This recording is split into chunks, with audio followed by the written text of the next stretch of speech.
To everyone, मैं विवेक नायक आप सभी का स्वागत करता हूं बूट कैंप 9.3 के डे 2 में। दोस्तों, एक नई सुबह, एक नई शुरुआत और उसके साथ हमारे नए नए चैलेंजेस और उनसे ओवरकम करने के लिए हमारे और आपकी प्लानिंग की शुरुआत। बूट कैंप 9.3, लेकिन बूट कैंप का एक पर्पस क्या है, अगर इसके ऊपर बात करें, क्योंकि आज हम लोगों ने एक बार फिर ओपन फॉर ऑल रखा है। दोस्तों, हम किसी भी स्कूल में, किसी भी यूनिवर्सिटी में जब हम एडमिशन लेते हैं तो वहां पर सबसे पहले एडमिशन लेने के बाद, फॉर्मेलिटीज करने के बाद, वो इंस्टीट्यूट हमको सिर्फ इस बात के लिए अलाउ नहीं कर देता है कि ठीक है, आपने एडमिशन ले लिया, अब आप अपना कोर्स कंप्लीट करते रहिए। वहां पर टीचर्स आते हैं, अलग अलग सब्जेक्ट के ऊपर आपको पढ़ाते हैं, आपको डांट लगाते हैं, आपका टेस्ट लेते हैं, आपका रिव्यू करते हैं। और समय आने पर, आज तो नहीं, लेकिन जो लोग आज से लगभग 20-25 साल पहले एजुकेशन सिस्टम में रहते थे, उनको मालूम है कि टीचर्स उनकी पिटाई भी लगाया करते थे। क्यों? क्योंकि उनका पर्पस ये नहीं था कि मेरे स्कूल में आप आ गए, दैट्स इट, मेरा पर्पस सॉल्व। उनका उद्देश्य ये होता था कि आप अगर मेरे स्कूल में आए हैं तो आपकी ग्रोथ, आपकी एजुकेशन में आगे बढ़ना, ये कहीं ना कहीं आपके साथ मेरी भी प्रेस्टीज का या मेरा भी एक बहुत बड़ा चैलेंज है जो मुझे आपसे करवाना है।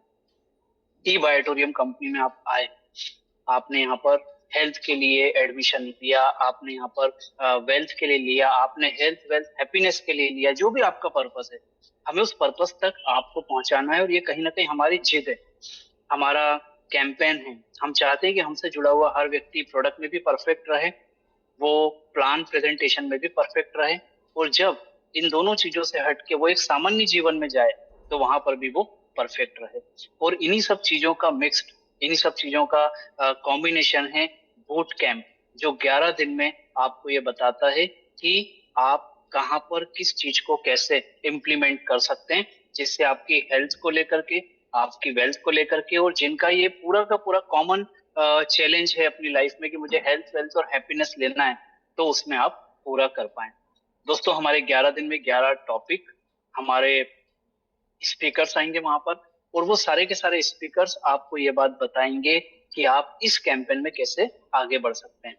आर्ट ऑफ सेल हमारा पहले दिन, कल जो हम लोगों ने बात की, और कल किसी कारण से, चूंकि हम लोगों ने लाइव किया था ओपन फॉर ऑल, हम उसको वैसा पूरा नहीं कर पाए, तो हम लोगों ने क्या किया, आज फिर हमने ओपन फॉर ऑल रखा। आज आर्ट ऑफ सेल का सेकेंड डे है, और मैं चाहूंगा कि दोस्तों बहुत ध्यान से, जिनका कल ये सेशन मिस भी हो गया है, मैं चाहूंगा आज उनको बैठ के पूरा का पूरा सेशन सुनना चाहिए, क्योंकि लाइफ में आर्ट बहुत बड़ा रोल प्ले करता है। और अगर बात सेल्स की होती है तो वहां पर आर्ट अपने आप में बहुत बड़ी रोल को प्ले करता है, जो हमें आना चाहिए। ठीक है, तो हमारे स्पीकर प्रतीक कथुरिया आज फिर हमारे बीच में हैं, और मैं चाहूंगा कि हम सब पेन, डायरी, जो भी चीजें आपको लगता है कि आपके लिए जरूरी है, जो पॉइंट आपको नोट करना है, वो सारी चीजें आपको वहां पर रखना चाहिए। और जितने भी लोग यहाँ पर कंफर्टेबल हैं, वो अपने वीडियो को ऑन करके रखें, क्योंकि हमें और आपको, ठीक है, हमें और आपको ये स्पीकर को भी देखना होता है कि कौन व्यक्ति कैसे सिंसियरली इसको देख रहा है। जो लोग इस पोजीशन में हैं कि जिनको वीडियो ऑन करने से थोड़ा ऑकवर्ड सिचुएशन मिलेगी, वो बिल्कुल नहीं करें। ड्राइविंग करने वाले नहीं करें। बाकी लोगों से मेरा रिक्वेस्ट है कि वो सारे के सारे लोग वीडियो ऑन करके, पेन डायरी लेके वो आज के सेशन को अटेंड करें। आप सभी की वार्म वेलकम के बीच में रिस्पेक्टफुली मैं उस व्यक्ति को इनवाइट कर रहा हूँ जिसने कम समय में, कम टाइम में एक बहुत बड़ा अचीवमेंट ई ग्रोथ एकेडमी के माध्यम से, ई बायोटोरियम के माध्यम से, और डायरेक्ट सेलिंग इंडस्ट्री में बहुत सारे स्पीकर्स को पीछे छोड़ करके बहुत बड़ा अचीवमेंट आज इस इंडस्ट्री में लिया है। प्रतीक कथुरिया वो नाम है, और जो हमारे लिए कोई भी परिचय के मोहताज नहीं है, मैं उनको बुला रहा हूँ, जिससे आज का सेशन वो टाइमली स्टार्ट करके पूरी चीजों को हमको ट्रांसफॉर्म कर पाए। तो Prateek, I would like to welcome you. Thank you so much, thank you so much Vivek sir, thank you so much all the participates for welcoming me. मैं Prateek Kathuria, E Biotorium network private limited और E growth academy की तरफ से आप सभी लोगों का हार्दिक हार्दिक स्वागत करता हूं हमारे बूट कैंप 9.3 डे 2 में। So welcome to all of you and all the participates.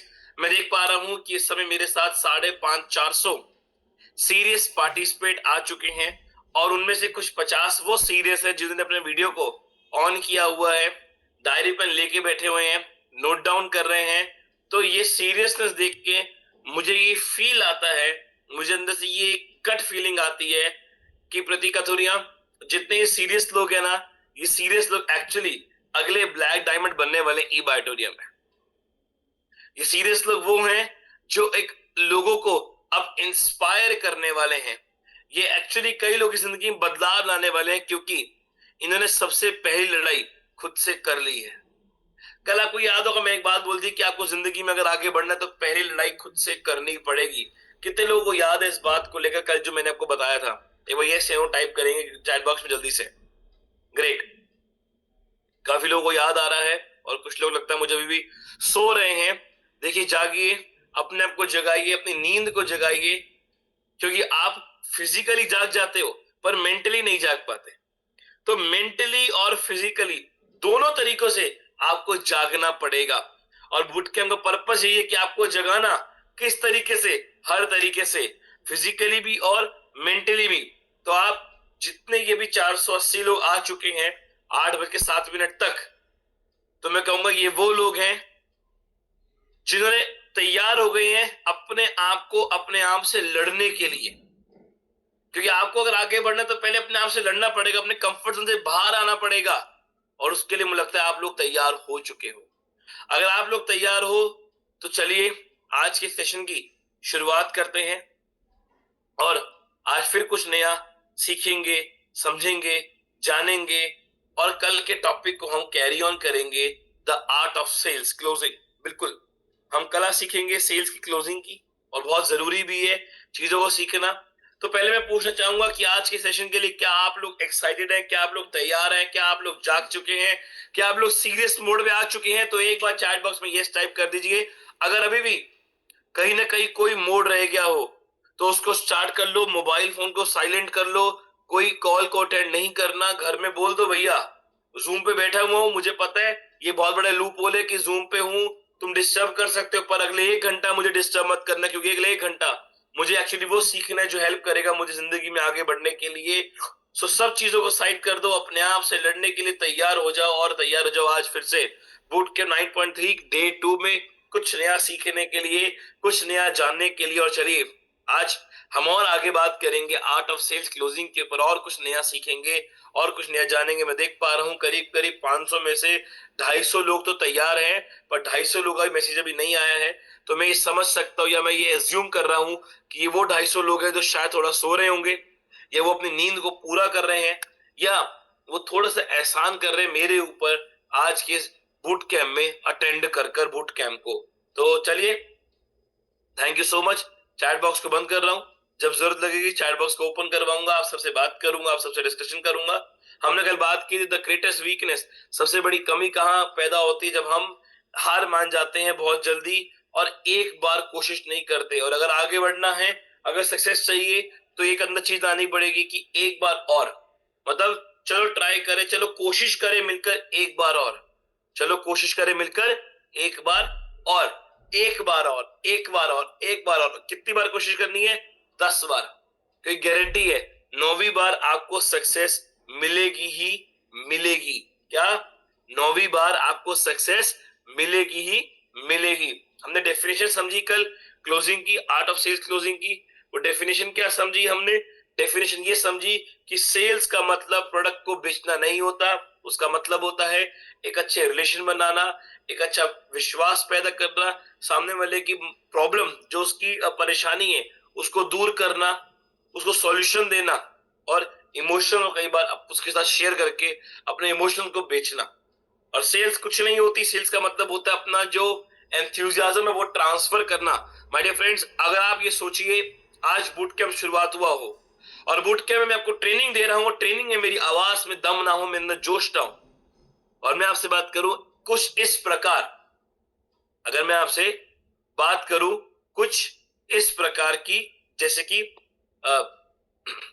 नमस्कार, और मैं आपको कुछ समझाना चाहता हूं और आप समझिए मेरी बात को, थोड़ा सा देखिए, क्योंकि सेल्स का मतलब रिजेक्शन होता है। अगर मैं इस तरीके से बात करूंगा तो मुझे आप बताइए कि क्या आपको सुनने में मजा आएगा? क्या आपके अंदर वो मोटिवेशन आएगा जो मैं देना चाह रहा हूं आपके अंदर? एक बार यस या नो टाइप करेंगे चैट बॉक्स में। अगर मैं बहुत धीरे, जैसे मैंने आपको डेमो दिखाया, ऐसे बात करता कि हेलो एवरीवन, और सेल्स का मतलब होता है रिजेक्शन, और अगर मैं ऐसे बात करूं तो आपके अंदर क्या मजा आएगा? आपके अंदर जोश आएगा, एक्साइटमेंट आएगा क्या? नहीं आएगा, बिल्कुल भी नहीं आने वाला। जोश एक्साइटमेंट कुछ भी नहीं आएगा और आपको लगेगा यार सेशन को लीव कर दूं। और इस समय अगर 550 लोग हैं ना, तो सेशन के 10 मिनट के बाद ही 200 लोग रह जाएंगे। क्यों? क्योंकि मैं वो जोश आपके अंदर ट्रांसफर ही नहीं कर पा रहा। सेल्स का मतलब इसे कहते हैं। सेल्स मींस अपने जोश को, अपने एक्साइटमेंट को, एंथुसियाज्म को जब ट्रांसफर करते हो आप सामने वाले के अंदर, तो आपकी सेल हो जाती है। तो वो जोश, वो एक्साइटमेंट, वो एंथुसियाज्म आपके अंदर चाहिए और वही आपको ट्रांसफर करना है। हमने कल कुछ क्विज खेली थी जहां मैंने आपसे कुछ क्वेश्चंस किए, उसके जवाब आपसे लिए और आपने बहुत बखूबी चीजों में पार्टिसिपेट किया और जवाब दिए। और आई बिलीव आप काफी चीजें कल के क्वेश्चन आंसर्स में सीखे। थोड़ा सीरियस रहिएगा, मैं फिर बोल रहा हूं, आज 40 मिनट में कुछ वर्कशीट भी आपको देने वाला हूं और उस वर्कशीट को अगर आपने अपनी टीम में यूज कर लिया तो आई कैन गारंटी एक हफ्ते में अपनी टीम की सेल्स को मल्टीप्लाई होते हुए देखना, पर आपको उसको एक्शन पे लेके आना है, इंप्लीमेंट करना है। हमने कल सीखा golden rule of sales. Sales का गोल्डन रूल होता है कि 100% सेल में 80% आपको सिर्फ सुनना है और 20% बोलना है। रिपीट करिएगा, 80% सुनना है, 20% बोलना है। रिपीट करो, 80% सुनना है, 20% बोलना है। और उस 20% में 10% क्वेश्चन पुट करने हैं। Question question question question question put करने हैं। और उसके अगले 10% में आपको क्या करना है? आपको वो बताना है कि जो उसके क्वेश्चंस थे, जो उसके प्रश्न थे, वो प्रश्न के आपके पास क्या जवाब है और वो आपका प्रोडक्ट उसकी प्रॉब्लम को कैसे सॉल्व करता है। जब आप उसको वो बताते हो तो आपकी सेल बाय डिफॉल्ट निकल आती है। हमने कल कुछ समझा था गलतियों को लेकर कि क्या ये गलतियां हम कर रहे हैं। वो गलतियां थी टेकिंग टू मच, बहुत ज्यादा बात कर रहे हो, सुन कम रहे हो। रिजेक्शन, डर है कि कोई मना ना कर दे, हम उसके जवाब प्रॉपरली नहीं दे पाते। एजुकेशन की कमी है, अंडरस्टैंड नहीं कर पाते कस्टमर की नीड की, वो चाहता क्या है। अंडरस्टैंड नहीं कर पाते कि कस्टमर के दिमाग में चल क्या रहा है, जो प्रोस्पेक्ट आपके पास आया उसके दिमाग में क्या चल रहा है वो नहीं समझ पाते। एक अच्छा उसके साथ रिलेशन बिल्ड नहीं कर पाते। तो जब आप प्रोस्पेक्ट को मीटिंग करते हो और वो चला जाता है तो जाने के बाद क्या करता है, वो आपका फोन नहीं उठाता।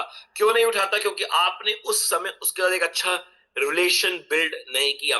माय डियर फ्रेंड्स, मैं आपको बोलूं, अगर आपका प्रोस्पेक्ट आपके फोन नहीं उठा रहा, अगर आपका प्रोस्पेक्ट आपको रिप्लाई नहीं कर रहा, आप बोलते हो सर वो फोन नहीं उठा रहा, वो कॉल ही नहीं कर रहा, वो मेरे से बात ही नहीं कर रहा, तो उसकी एक ही वजह है कि जब आप उससे मिले तो आपने दो गलतियां कर दी। सबसे पहली गलती आप करी कि आप उसकी जरूरत को समझ नहीं पाए और अपने आप से उसको कनेक्ट नहीं कर पाए। और दूसरी सबसे बड़ी गलती कर दी कि आप उसके साथ अपने एक रिश्ता नहीं बना पाए, एक अच्छा रिलेशन बिल्ड नहीं कर पाए। जब आप एक अच्छा रिलेशन बिल्ड नहीं कर पाते, जब आप उसकी जरूरत को नहीं समझ पाते, तो कस्टमर, आपका प्रोस्पेक्ट जो होता है, वो आपके पास जाने के बाद आपसे फोन नहीं उठाता, बात नहीं करता, आपको अवॉइड करता है और आप बार बार फॉलोअप ले रहे हो पर वो बात ही नहीं कर रहा। क्यों? उसको आप वो दे ही नहीं पाए जिस जो उसको चाहिए था या जिसके लिए वो आपके पास आया था, और आप उसके साथ एक अच्छा रिलेशन बिल्ड भी नहीं कर पाए। लैक ऑफ कॉन्फिडेंस, जिसपे आपको बहुत ज्यादा जरूरत है काम करने की, आपके अंदर एक अच्छा कॉन्फिडेंस बिल्ड करने की बहुत ज्यादा जरूरत है आपके अंदर। अपना फोकस बढ़ाना पड़ेगा कि मैं ई बायोटर में आ चुका हूं, मुझे ई बायोटर ही करना है, मेरे लिए आखिरी ऑप्शन ही ई बायोटर पड़ा है। ये नहीं कि मैंने 4 दिन काम किया और 4 दिन बाद अगर मुझे वो ग्रोथ नहीं मिल रही, वो सेल नहीं आ रही, वो टीम की मल्टीप्लिकेशन नहीं हो रही, तो मैं घर बैठ जाऊं और कंपनी को छोड़ दूं। ये नहीं करना, आपको अपना एक फोकस सेट करना पड़ेगा। माय डियर फ्रेंड्स, अगर आज आप यहाँ पे करोड़ों कमाना चाहते हो, अगर आप ई बायोटर में ब्लैक डायमंड बनना चाहते हो, तो उस बनने के लिए, करोड़ों कमाने के लिए आपको पहले उस लायक बनना पड़ेगा। करोड़ों कमाने के लिए, करोड़ों के लिए लायक बनना पड़ेगा। और लायक आप दो चीज से बनते हो, पहला एजुकेशन से, दूसरा प्रैक्टिस से। अगर आपकी ट्रेनिंग नहीं हो रही, अगर आपके अंदर एजुकेशन नहीं दी जा रही, तो आप उस लायक नहीं बन रहे। और अगर ट्रेनिंग हो रही है, एजुकेशन हो रही है और फिर भी अगर आपकी ग्रोथ नहीं आ रही, तो उसकी वजह पता क्या है? उसकी वजह आप उसको प्रैक्टिस नहीं कर रहे, उसको इंप्लीमेंट नहीं कर रहे। माय डियर फ्रेंड, जितना आप बूट कैंप में सीख रहे हो, अगर आप 1% भी इंप्लीमेंट कर लो अपनी जिंदगी में, 1% भी, तो भी देखना आपकी ग्रोथ कितनी ऊपर जाएगी। जब आप उसको प्रैक्टिस नहीं करते तो आपका फोकस हटता है।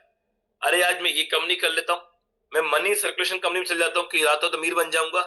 आजकल नई कंपनी चल रही, 10 दिन पैसा डबल कर लेता हूं, मैं ये काम कर लेता हूं जहां मुझे ज्यादा पैसा मिलेगा। कौन मेहनत करे, क्योंकि हमारा फोकस सेट ही नहीं है। नेक्स्ट, ओवर सेलिंग, बहुत ज्यादा बेचने की कोशिश करते हैं, कन्विक्शन पावर नहीं रहती हमारे अंदर, प्रिपरेशन नहीं होती पूरी बिल्कुल भी, और फॉलोअप में सबसे ज्यादा मार हम खाते हैं जब हम फॉलोअप नहीं ले पाते प्रॉपरली। और 85% जो डाउनफॉल आता है बिजनेस में, वो आता है फॉलोअप प्रॉपरली ना लेने की वजह से। जब आप प्रॉपरली फॉलोअप नहीं लेते हो तो आपकी जो ग्रोथ है, जो आपका प्रोस्पेक्ट है, वो टूटता है और आपकी क्लोजिंग नहीं होती। आपकी क्लोजिंग नहीं होती क्योंकि आपका फॉलोअप खराब हो जाता है। और 85% लोग सिर्फ क्लोजिंग के ऊपर उनको काम करने की जरूरत है। आपकी क्लोजिंग होनी चाहिए करीब करीब 24 घंटे नहीं, 12 घंटे के अंदर। जब आपका प्रोस्पेक्ट आपसे मिलकर निकला है, अगले 2 घंटे के अंदर उसको वैसा कुछ मटेरियल उसको व्हाट्सएप करो जो उसको पॉजिटिव रहने के लिए हेल्प करे। उसको रात की 9 बजे की जूम मीटिंग भेजो, उसे कहो अटेंड करे।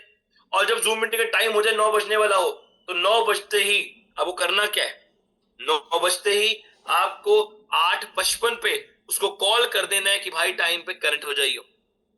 और 9:05 पे चेक करने पार्टिसिपेशन में जाके कि वो कनेक्ट हुआ या नहीं। अगर नहीं हुआ तो फिर कॉल करो, तो कनेक्ट नहीं हुआ क्या, अरे मीटिंग शुरू हो गई जल्दी आ जा, तेरा आज का पूरा नॉलेज बिगड़ जाएगा। वो कनेक्ट होएगा। उसके बाद नेक्स्ट डे उसको गुड मॉर्निंग का मैसेज भेजो। गुड मॉर्निंग के बाद उसको बताओ कि आज कंपनी में एक बहुत बड़ा प्लस पॉइंट आया कि हमारे एक और अचीवर का आज बोनस बना 1.5 लाख रुपए का। बात करो उससे कि आज कंपनी में 1000 लोगों का एक अच्छा पे आउट बना है। क्यों नहीं बना, क्या बना, बिल्कुल। तो कुछ ऐसा पॉजिटिव मैसेज भेजो और फिर उससे बात करो, चल अब बता कौन से पैकेज के साथ शुरुआत करने जा रहा है। क्वेश्चन वो करो जो जवाब आपको चाहिए। क्या बोला मैंने, क्वेश्चन वो करो जो जवाब आपको चाहिए, अदरवाइज आपकी ग्रोथ नहीं हो पाएगी। चलिए, ट्रैफिक लाइट क्लोजिंग मॉड्यूल ध्यान समझिएगा, बहुत बड़ा मॉडल है ये वाला। कभी हमारा जब ऑफलाइन बूट कैम्प होगा, जब 3 दिन का हम करेंगे आरटीपी, उस समय आपको कई सारे ऐसे टॉपिक्स को बहुत डीपली डिस्क्राइब करूंगा, क्योंकि 1-1 घंटा जाता है मेरे कुछ मॉड्यूल्स पे समझाने के लिए, पर उसको बहुत शॉर्ट टर्म में समझाने की कोशिश करता हूँ। ट्रैफिक लाइट कैसी होती है, रेड पे होता है। जब रेड लाइट होती है क्या होता है, रुकना होता है। येलो लाइट का मतलब क्या होता है कि आपको अभी भी आपको वेट करना है, मतलब अपनी गाड़ी को स्टार्ट कर लो क्योंकि लाइट येलो हो चुकी है। जब रेड है मतलब स्टॉप हो जाओ, जब येलो हुई मतलब गाड़ी को स्टार्ट कर लो क्योंकि ग्रीन होने वाली है। और जब ग्रीन होती है इसका मतलब अब आप रेडी हो आगे मूव करने के लिए। ऐसे ही जब रेड लाइट का मतलब है आपका प्रोस्पेक्ट कह रहा है कि मुझे ये काम नहीं करना। रेड लाइट का मतलब क्या हुआ, आपका प्रोस्पेक्ट कह रहा है कि मुझे ये काम नहीं करना। उस समय करना क्या है, उस समय आपको पहले उसको एक रिस्पेक्ट देनी है। उसको गाली नहीं देनी, उसको रिस्पेक्ट देनी है कि ठीक है मैं तेरे उससे अग्री करता हूं, तेरे बात से, तेरे डिसीजन से मैं अग्री करता हूं कि तू नहीं करना चाहता, कोई बात नहीं, कोई प्रॉब्लम नहीं है, पर मुझे सिर्फ इतना बता दियो। भाई बात को सुनिएगा, जब आपके पर्सपेक्टिव ने कहा कि मुझे काम नहीं करना, इट मीन समझ लो रेड लाइट है कि भाई रुक जा, मुझे नहीं करना। आपको सिर्फ इतना पूछना है, उसको पहले रिस्पेक्ट करना है कि मैं तेरी बात से अग्री करता हूं, तूने बहुत अच्छा डिसीजन लिया और बिल्कुल शायद तूने अपने कुछ सोच समझ के ही बोला होगा, पर मुझे तेरे से 2 क्वेश्चन है। पहला क्वेश्चन ये बात करना है, वो क्वेश्चन क्या है, वो क्वेश्चन है पहला कि तेको इस कॉन्सेप्ट में क्या चीज समझ आई थी। समझिएगा मेरी बात को, आपने उसको क्वेश्चन क्या किया कि मुझे तेरे से सिर्फ ये जानना है कि तेको इस पूरे मेरी प्रेजेंटेशन में क्या चीज अच्छी लगी या क्या समझ है, कुछ भी पूछ सकते हो, पर कोई ज्यादा क्वेश्चन करो क्या अच्छा लगा। ये नहीं पूछना नेगेटिव या पॉजिटिव, क्या पूछना है तुझे क्या अच्छा लगा, तुझे क्या क्लिक किया। तो वो क्या जवाब देगा पता है, जब वो जवाब देगा कि मुझे सब अच्छा लगा। अगर वो ये शब्द बोल रहा है ना कि मुझे सब अच्छा लगा, इट मीन्स उसने कुछ भी नहीं समझा। अगर उसने ये क्वेश्चन की आपको जवाब दिया कि मुझे सब अच्छा लगा, तो ये समझ लेना कि उसने कुछ भी नहीं समझा। ऐसा क्यों बोल रहा हूं मैं? क्योंकि अगर कोई ये बोल रहा है कि सब कुछ अच्छा है, इट मीन्स एक्चुअली उसने कुछ नहीं समझा। आपको बोला नहीं नहीं यार तेरे को सब अच्छा लगा, पर देखो ऐसा क्या अच्छा लगा, वो एक पॉइंट बता जो तेरे को लगा यार बहुत यूनिक है, बहुत डिफरेंट है और इस पे काम करने की या बात करने की जरूरत होनी चाहिए। तो वो बताएगा नहीं यार ठीक है, पर प्रोडक्ट मुझे ज्यादा बेस्ट लगा क्योंकि एक यूनिक कॉन्सेप्ट है तो मेरे पास। अब आपको एक पॉइंट मिल गया उससे डिस्कस करने के लिए, उसको पिन करने के लिए, उसको बाद में फोकस करने के लिए। जब आपने क्वेश्चन क्या किया कि देखो क्या अच्छा लगा, अब दूसरा क्वेश्चन आपने से पूछना है कि दूसरा क्वेश्चन ये है कि क्या चीज देखो अभी रोक रही है, क्या चीज देखो अभी रोक रही है। जब वो दूसरे क्वेश्चन का जवाब देगा ना, इसका मतलब समझ लो अब वो येलो लाइट में आ रहा है, मतलब कहीं ना कहीं तैयार हो रहा है आगे बढ़ने के लिए। और अगर दूसरे क्वेश्चन को आप प्रॉपरली जवाब दे पाए, अगर आप दूसरे क्वेश्चन को जवाब दे पाए प्रॉपरली, उसको क्लैरिफाई कर पाए कि जो चीज तुझे रोक रही है, जो चीज तुझे आज आगे मेरे साथ कनेक्ट नहीं होती, जो चीज तुझे कह रही है कि ये काम तेरे लिए नहीं है, मैं वो चीज पे तेरी हेल्प कर सकता हूं, तेरे को बता सकता हूं, और बहुत कॉन्फिडेंटली बताना है आपको कि मैं तेरे को बता सकता हूं कि तू इस चीज को प्रॉपरली आगे लेकर जा सकता है। और जब आ जाएगी येलो लाइट, अगर आपने उसकी क्वेश्चन को क्लियर कर लिया, तो फिर आप पहुंच जाओगे ग्रीन लाइट पे, मतलब वो तैयार आपके साथ जुड़ने के लिए, वो तैयार है आपके साथ जुड़ने के लिए। तो मैंने क्या किया, मैं उसको रेड से ग्रीन लाइट में लेके आया सिर्फ दो क्वेश्चन से। पहला ये कि तुझे क्या अच्छा लगा इस कॉन्सेप्ट पे, मैं रिस्पेक्ट करता हूं तेरे डिसीजन का, तो कोई बात नहीं मता, पर तुझे अच्छा क्या लगा मुझे वो बता दे, क्योंकि मैं उस पर और अच्छा काम करूंगा कि मेरे और कई लोगों को वो पार्ट को मैं ज्यादा तरीके से अच्छी तरीके से समझा पाऊं जो तेरे को अच्छा लगा। और दूसरा क्वेश्चन पूछूंगा कि क्या तेरे को रोक रही है चीज आगे मिस आने के लिए, और वो मैं तेरे लिए नहीं बोल रहा कि तेरे को क्यों रोक रही है, पर मैं उससे जवाब रेडी करूं कि आगे से मैं अपने और प्रोस्पेक्ट को भी इसको प्रॉपरली जवाब दे पाऊं। जब ऐसे क्वेश्चन करोगे ना उससे, तो आप उसको रेड से ग्रीन लाइट की ओर लेके आने की तैयारी कर रहे हो। तो रेड, येलो और ग्रीन इस मॉड्यूल को समझिएगा कि जब उसने ना कर दिया इट मींस वो रेड लाइट पे है, आपको उसको ग्रीन लाइट पे लेके आना है। और ध्यान रखिएगा ग्रीन लाइट थोड़ा समय लेती है आने के लिए, तो ये मत सोचिएगा कि अगर वो रेड लाइट पे तो आज ही आ जाए, नहीं, हो सकता है 2-4 दिन लगे, 1 महीना भी लगे, पर आपको इस 1 महीने में अपना फॉलोअप नहीं रोकना, उस 1 महीने में अपना फॉलोअप नहीं रोकना, और फॉलोअप लेते रहना है, फॉलोअप लेते रहना है, फॉलोअप लेते रहना है। बस जिस दिन आपने उसके क्वेश्चंस को क्लैरिफाई कर दिया, वो तैयार हो जाएगा आपके साथ एक्शन लेने के लिए कॉन्फिडेंटली। तो ग्रीन लाइट, येलो लाइट और रेड लाइट ट्रैफिक मॉडल को समझने की कोशिश करिए, और जब भी कोई नो बोले समझ लो ये रेड लाइट बंदा है। और रेड लाइट का मतलब क्या, कि उसे 2 क्वेश्चन करने हैं बस, और कुछ भी नहीं। और 2 क्वेश्चन में आपको जवाब मिल जाएगा कि आप कि एक्चुअली वो करना चाहता है या वो बोगस बंदा है, क्योंकि कुछ बोगस भी होते हैं ना, तो बोगस भी समझ आ जाएंगे आपको सिर्फ 2 क्वेश्चन। पहला तेरे को क्या अच्छा लगा, दूसरा तेरे को क्या चीज रोक रही है आज यहाँ पे डिसीजन लेने के लिए। सिर्फ वो समझना चाहता हूं मैं, तेरी क्वेश्चन को क्लियर नहीं करना, सिर्फ समझना है। उसको मत बताओ कि मैं तेरे को समझाना चाहता हूं, तेरे को कन्वर्ट कन्विंस करो, नहीं। उसे बोलो मैं सिर्फ तेरे पूछना चाह रहा हूं जो मुझे हेल्प करेगी मेरी अगली मीटिंग में, तो मुझे सपोर्ट कर मेरी अगली मीटिंग में सक्सेस करने के लिए, वो करेगा। Next, 3 step to get a better sale. 3 step एक अच्छी सेल्स को हासिल करने के लिए, ए, बी और सी। बहुत बड़ा टॉपिक है, शॉर्ट में कवर करूंगा क्योंकि आपका एक बहुत अच्छी वर्कशीट को शेयर करना है। पहला क्या होगा, become problem solver, problem finder, problem solver not a product pusher. B हो गया asking right question at right time और एलिमिनेटिंग सेल्स रेजिस्टेंस। चलिए बात करते हैं become a problem finder and a problem solution not a product pusher. Product pusher focus on selling feature customer feel pressure. बिल्कुल, देखिए कुछ लोग ऐसे होते हैं टीम में जो सिर्फ प्रोडक्ट को पुश करते हैं, तू ले ले प्रोडक्ट को, ले ले प्रोडक्ट को, ले ले, उसको चाहिए या नहीं चाहिए, उसको पेलने, कहते ना पेलने में लगे हुए हैं, उसको चिपकाने में लगे हुए हैं, भाई तू चिपक ले, तू प्रोडक्ट ले ले बस। और जब आपकी चिपकाने वाला काम करते हो तो वो बंदा एक बारी को ले तो लेता है और उसको जिंदगी में वो कांटेक्ट नहीं करता।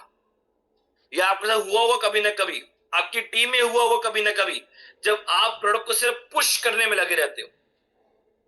अगर एक अच्छी क्लोजिंग चाहिए तो आपको प्रोडक्ट को पुश नहीं करना, क्योंकि जब आप प्रोडक्ट को पुश करने लग जाते हो तो आप प्रोडक्ट की बहुत तारीफ करते हो, और जब आप बहुत प्रोडक्ट की तारीफें कर रहे हो, कंपनी की तारीफ कर रहे हो, सामने वाले की सुन नहीं रहे, उसको समझ नहीं रहे, तो वो पता क्या समझता है सामने वाला, कि एक सेल्समैन आया मेरे पास। और जब वो ये समझेगा कि ये सेल्समैन है तो वो आपका कॉन्सेप्ट पे कभी भी अपना इंटरेस्ट नहीं दिखाएगा और आपको कहेगा ठीक है यार भाई तू चलता बन, मुझे समझ आएगा तो बताऊंगा, या बहुत जल्दी आपको वो इग्नोर करके भागने की कोशिश करेगा। हमेशा एक हैबिट डालो और अपनी टीम में भी हैबिट डालो कि always become a problem solver. क्या बनना है? Always become a problem solver. My dear friends, आप डायरेक्ट सेलिंग में सेल्समैन बनने नहीं आते, आप डायरेक्ट सेलिंग में कंसल्टेंट हो। आप नया वर्ड लेके जाओ आज, आप डायरेक्ट सेलिंग में एक सेल्समैन बनने नहीं आते, आप डायरेक्ट सेलिंग में कंसल्टेंट बनते हो।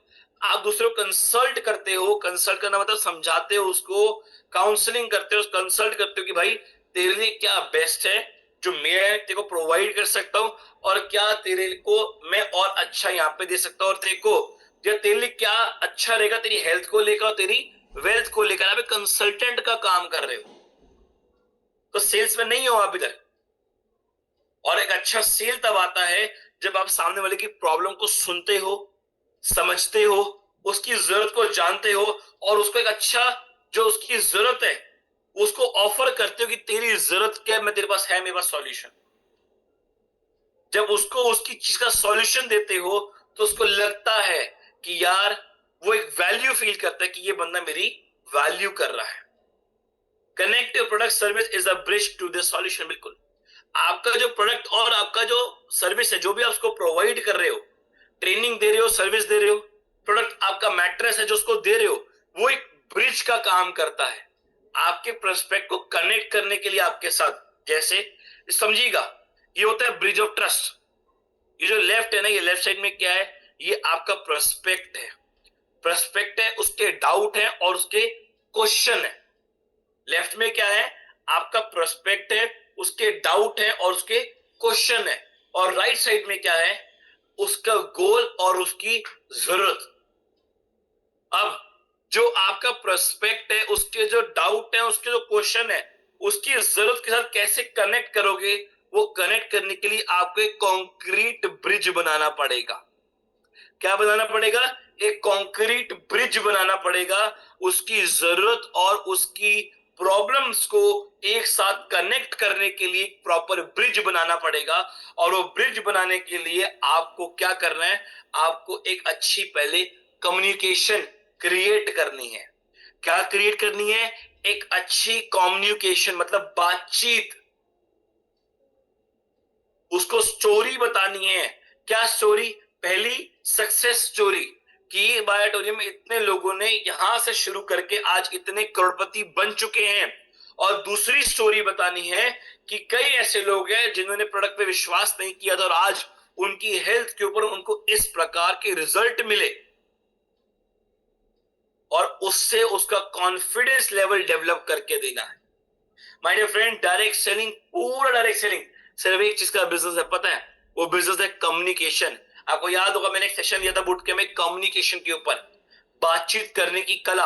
अगर आप बातचीत करने की कला आपके अंदर आ गई, मैं कहता हूं कि आप कोई बड़े तुरम खान के साथ बैठ जाओ पर आप उससे सेल लेकर आओगे ही आओगे। अगर आपके अंदर कम्युनिकेशन की स्किल पैदा हो जाएगी तो कम्युनिकेशन की स्किल, आपकी आपकी बातचीत की कला, वो स्टोरीज, सक्सेस स्टोरी, प्रोडक्ट की स्टोरीज और आपका कॉन्फिडेंस एक ऐसा ब्रिज क्रिएट करता है जो सामने वाले के क्वेश्चंस और डाउट को उसकी जरूरत के साथ कनेक्ट करता है। समझिएगा चीज को, और इसे कहते हैं bridge of trust.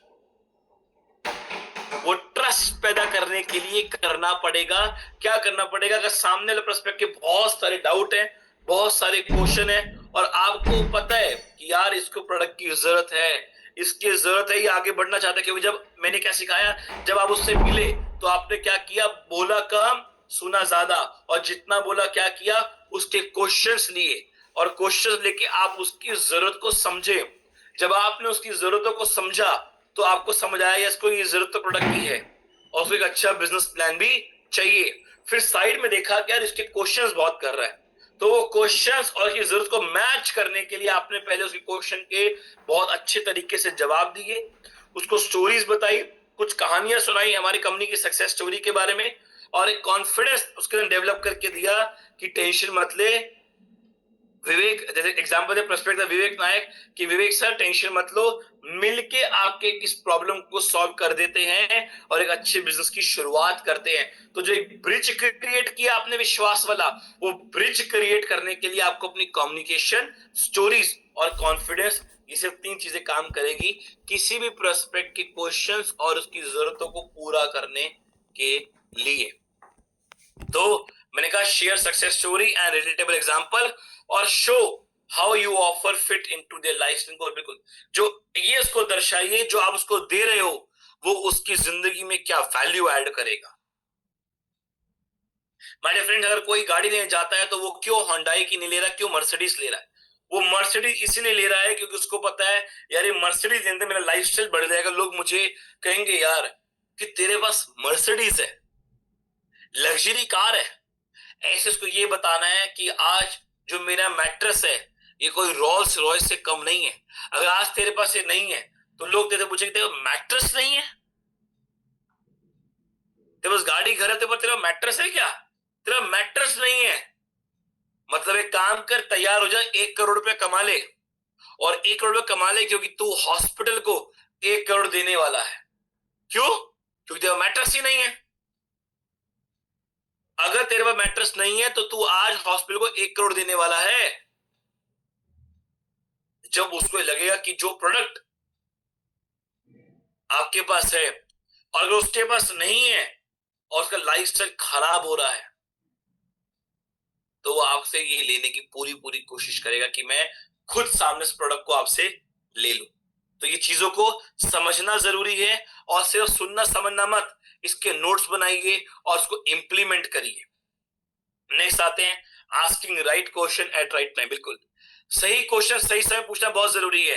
First understand, जो पहले आपने आपका जो कस्टमर है उसकी नीड को समझा, उसको फिर जवाब दिया कि तेरी जरूरत और मेरा प्रोडक्ट कैसे फुलफिल होता है। और जब उससे बात की आपने, वो कम्युनिकेशन कैसे होनी चाहिए कि किस तरीके से आप अपने प्रोडक्ट को प्रेजेंट करते हो। अगर आपने अपने प्रोडक्ट को अच्छे तरीके से प्रेजेंट कर दिया, अगर आपने अपने प्रोडक्ट को अच्छे तरीके से प्रेजेंट कर दिया, आपने अपने सिस्टम को, अपनी कंपनी को अच्छे तरीके से प्रेजेंट किया, तो आपका प्रोस्पेक्ट आपकी बात को सुनेगा, समझेगा, जानेगा और आपको लेकर इंटरेस्ट शो करेगा। अगर आप उसको इमोशनली कनेक्ट कर पाए अपने साथ कि यार जो तेरी प्रॉब्लम है समझ सकता हूं, क्योंकि मेरे परिवार में भी सेम प्रॉब्लम आई थी, पर उस समय मुझे ई बायोटर ने बहुत ज्यादा सपोर्ट किया। कल हमारे कंपनी के one of the top achiever नहीं रहे हमारे बीच में, और जब वो नहीं रहे तो आज अगर कोई मेरे पास आता है और मुझे कहता है कि सर मैं ई बायोटर करना चाहता हूं पर मुझे डर लगता है मैं क्या करूं, तो उसको मैं कहूंगा यार देख, मैं छोटी बात शेयर करूंगा कि हमारे बीच में हमारे टॉप अचीवर तेजस पांड्या सर, वो नहीं रहे, पर आज वो इतनी मेहनत कर गए कि आज वो इतनी मेहनत कर गए कि आज वो नहीं है तो भी उनके परिवार को पैसा आने वाला है। तो माय डियर फ्रेंड्स को बोलूंगा, समझाऊंगा कि क्या तू कुछ ऐसा कर रहा है कि तेरे जाने के बाद तेरे परिवार को रोज पैसा आना चाहिए, या अगर कल को तेरे को कुछ हो गया तो तेरे पास फाइनेंशियल बैकअप होना चाहिए। तेरे को एक कंपनी देगी जिसे हम कहते हैं पैसिव इनकम, और हमारे यहाँ लोगों को मिल रहा है।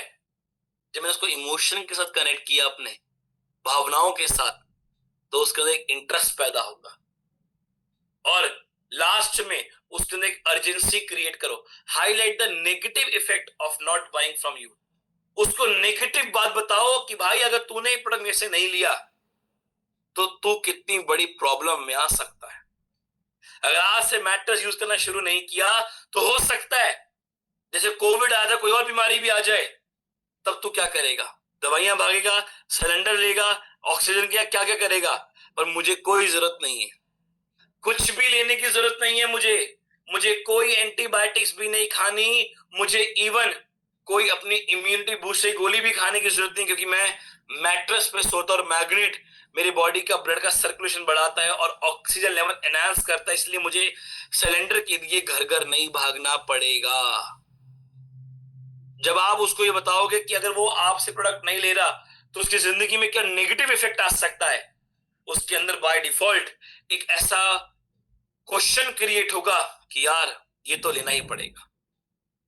और usually in starting second your prospect are picking up your over non power point, be aggressive, needy, attached with trigger their mind with fight or fight। बिल्कुल देखिए, शुरू के समय में जब आप कोई अपनी स्पीच को चालू करते हो तो शुरू के कुछ सेकंड्स में ही आपका प्रोस्पेक्ट डिसाइड कर लेता है कि मुझे इसकी बात सुननी है या नहीं सुननी। और जब आप उसको शुरू के आधा घंटा या 15-20 मिनट जब पूरी आपको से बातचीत करते हो तो बातचीत में वो आपको पूरा जज कर रहा है, आपके शब्दों को, आपकी बॉडी लैंग्वेज को, आपके कॉन्फिडेंस को, आपके बिलीव को।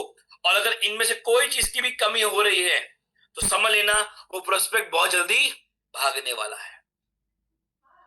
और डोंट बी एग्रेसिव, बहुत ज्यादा आपको नीडी नहीं बनना। कई बार क्या होता है, कई प्रोस्पेक्ट में लोग मैंने देखे हैं कि लोग एक ऐसा बिहेव करते हैं कि उनको बहुत जरूरत है कि सामने वाला आके बस जुड़ जाए। अगर आप बहुत ज्यादा जरूरत अपनी बता रहे हो कि भाई मुझे तेरी जरूरत है, मुझे तो चाहिए ही चाहिए, तो वो आपसे उड़ जाएगा, आपकी बात नहीं सुनेगा। बहुत ज्यादा जरूरत पैदा नहीं करके दिखानी, जस्ट रिलैक्स करो, बहुत इजीली और कामली अपने प्रोडक्ट को ट्रिगर करो, अपने कॉन्फिडेंस उसके आगे रखो और सिर्फ समझाओ उसको। क्या समझाना है? ये नहीं कि प्रोडक्ट तेरे को क्यों लेना, नहीं, कि जो तेरी जरूरतें हैं उसको मेरा कॉन्सेप्ट कैसे फुलफिल कर सकता है, सिर्फ वो अगर समझा दिया तो मैं कह रहा हूं कि आपको उसके आगे जाने की जरूरत कभी भी पड़ेगी नहीं। और last but not the least, C part, eliminating sales resistance. बिल्कुल देखिए, अपनी खत्म करो सेल्स की वो जो टेंशन है, जो कि यार रहेगा नहीं रहेगा, बिल्कुल नहीं।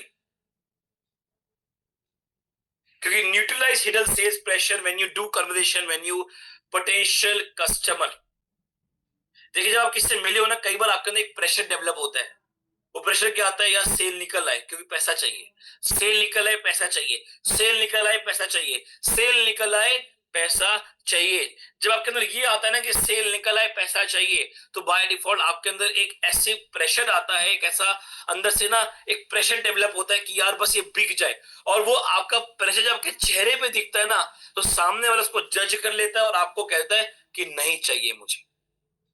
वो प्रेशर को खत्म करना पड़ेगा आपको, क्योंकि पहले 30 सेकंड जो आपका प्रेशर होता है ना, वो शुरू के 30 सेकंड में आपको अंदर से खोलता नहीं है, आपको अंदर तक सामने वाले की जरूरत को समझने देता नहीं है, और आपको इमोशनली शट डाउन कर देता है और आप सामने वाले को कुछ भी नहीं समझा पाते।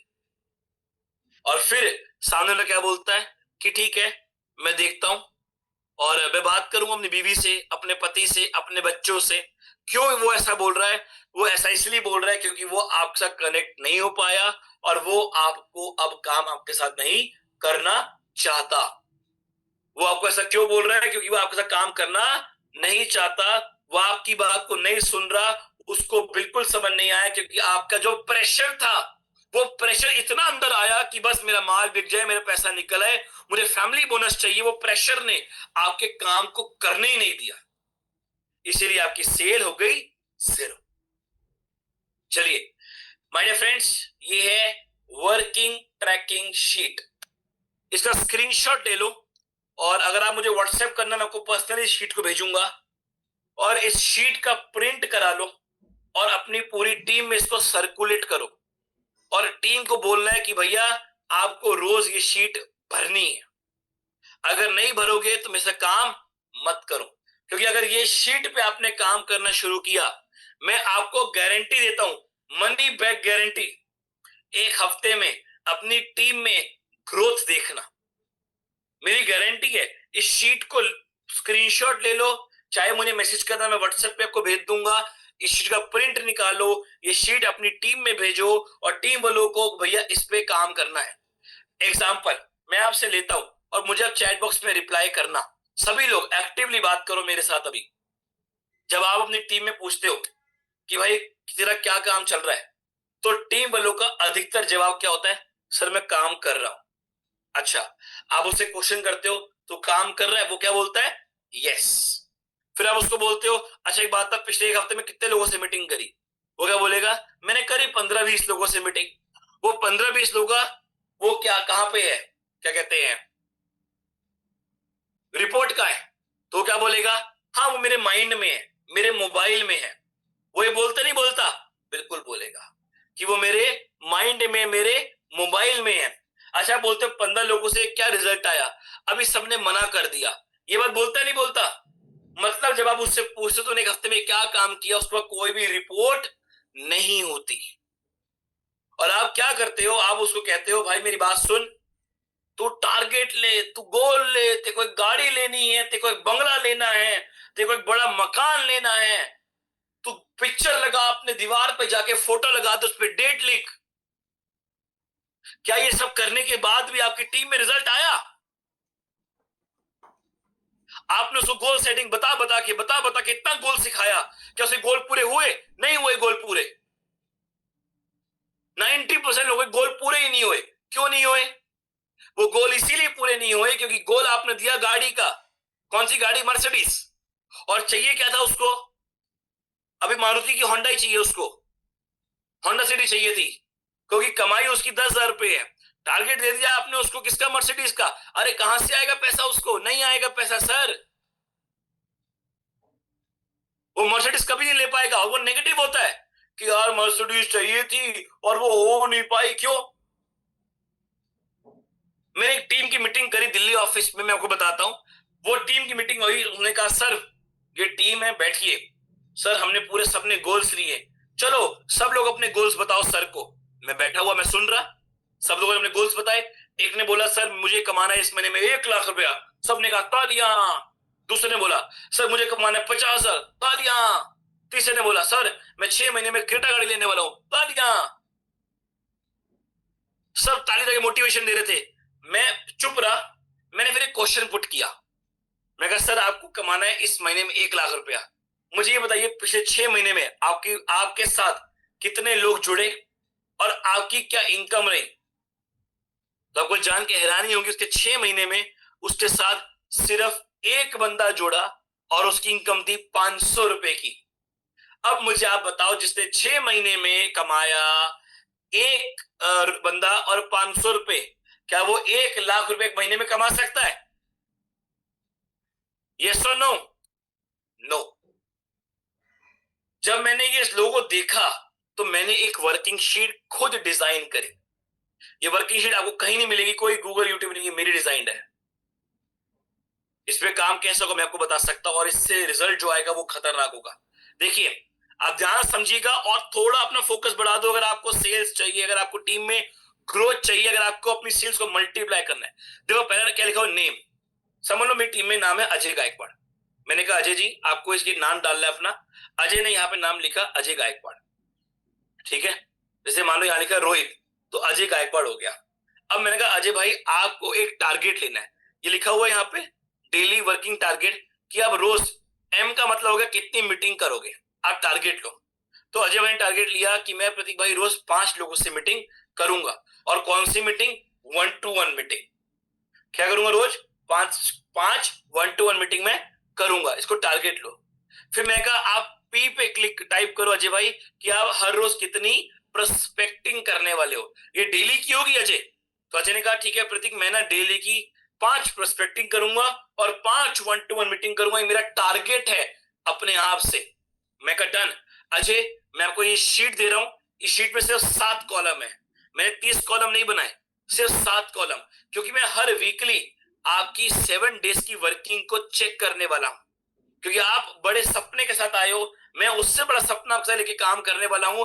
ये 7 दिन की पहले वर्किंग मैं आपके साथ पूरी चेक करने वाला हूं। तो अजय ने कहा डन। अब अजय ने डेट लिखी। देखिए मैंने एक रफ सा बनाया हुआ है कि नाम है रोहित। रोहित ने टारगेट लिया कि 5 मीटिंग करूंगा और 5 प्रोस्पेक्टिंग करूंगा। अब तारीख आई 20, 21, 22, 23, 24, 25, 26 और 27। 8 दिन मैंने यहां लिख के दिए रोहित को। अब 8 दिन बाद रोहित मैं तेरे से फिर से मिलने वाला हूं। मैं जैसे 8 दिन में फिर से मिलने वाला हूं और मैं चेक करूंगा तूने 8 दिन में अपना टारगेट पूरा किया या नहीं किया। तो अजय रोहित ने क्या किया, पहले 20 तारीख को 5 लोगों से प्रोस्पेक्टिंग करी, पर प्लान कितने लोगों को दिया, 3 लोगों को। 21 तारीख को 7 लोगों से प्रोस्पेक्टिंग करी और प्लान दिया 5 लोगों को। 22 तारीख को 2 लोगों से करी, मतलब टारगेट पूरा नहीं किया, और प्लान लिया 3 लोगों को प्लान दिया। फिर 23 तारीख को इसने 3 लोगों को प्रोस्पेक्टिंग करी और प्लान दिया 2 लोगों को। अभी भी अपना टारगेट पूरा नहीं कर रहा। फिर इसने 6 लोगों को प्रोस्पेक्टिंग करी और 4 लोगों से मिलके आया। जब ये 4 लोगों से मिला ना, इसको रिजल्ट भी आया, 2 आईडी भी निकल के आई। फिर रोहित ने 25 तारीख को सिर्फ 4 लोगों से मीटिंग करी और 1 बंदे को प्लान दिया। पर उस दिन जितने पुराने लोगों को प्लान दिया था तो फॉलोअप तो चालू था, तो फॉलोअप करने की वजह से 3 लोगों की क्लोजिंग भी उस दिन 25 तारीख को निकल आई। 26 तारीख को उसने 1 बंदे को प्रोस्पेक्टिंग किया, पर प्लान किसी को भी नहीं दिया, पर फिर भी उसकी 1 क्लोजिंग निकल आई, क्योंकि उसने 21 तारीख को 7 लोगों से प्रोस्पेक्टिंग करी थी। फिर 27 तारीख को रोहित ने बहुत मेहनत करी, क्योंकि उसको डर था कि प्रतीक सर से मिलना है मुझे, तो उसने 8 लोगों से प्रोस्पेक्टिंग करी, 6 लोगों को प्लान दिया, पर उस दिन रिजल्ट नहीं आया।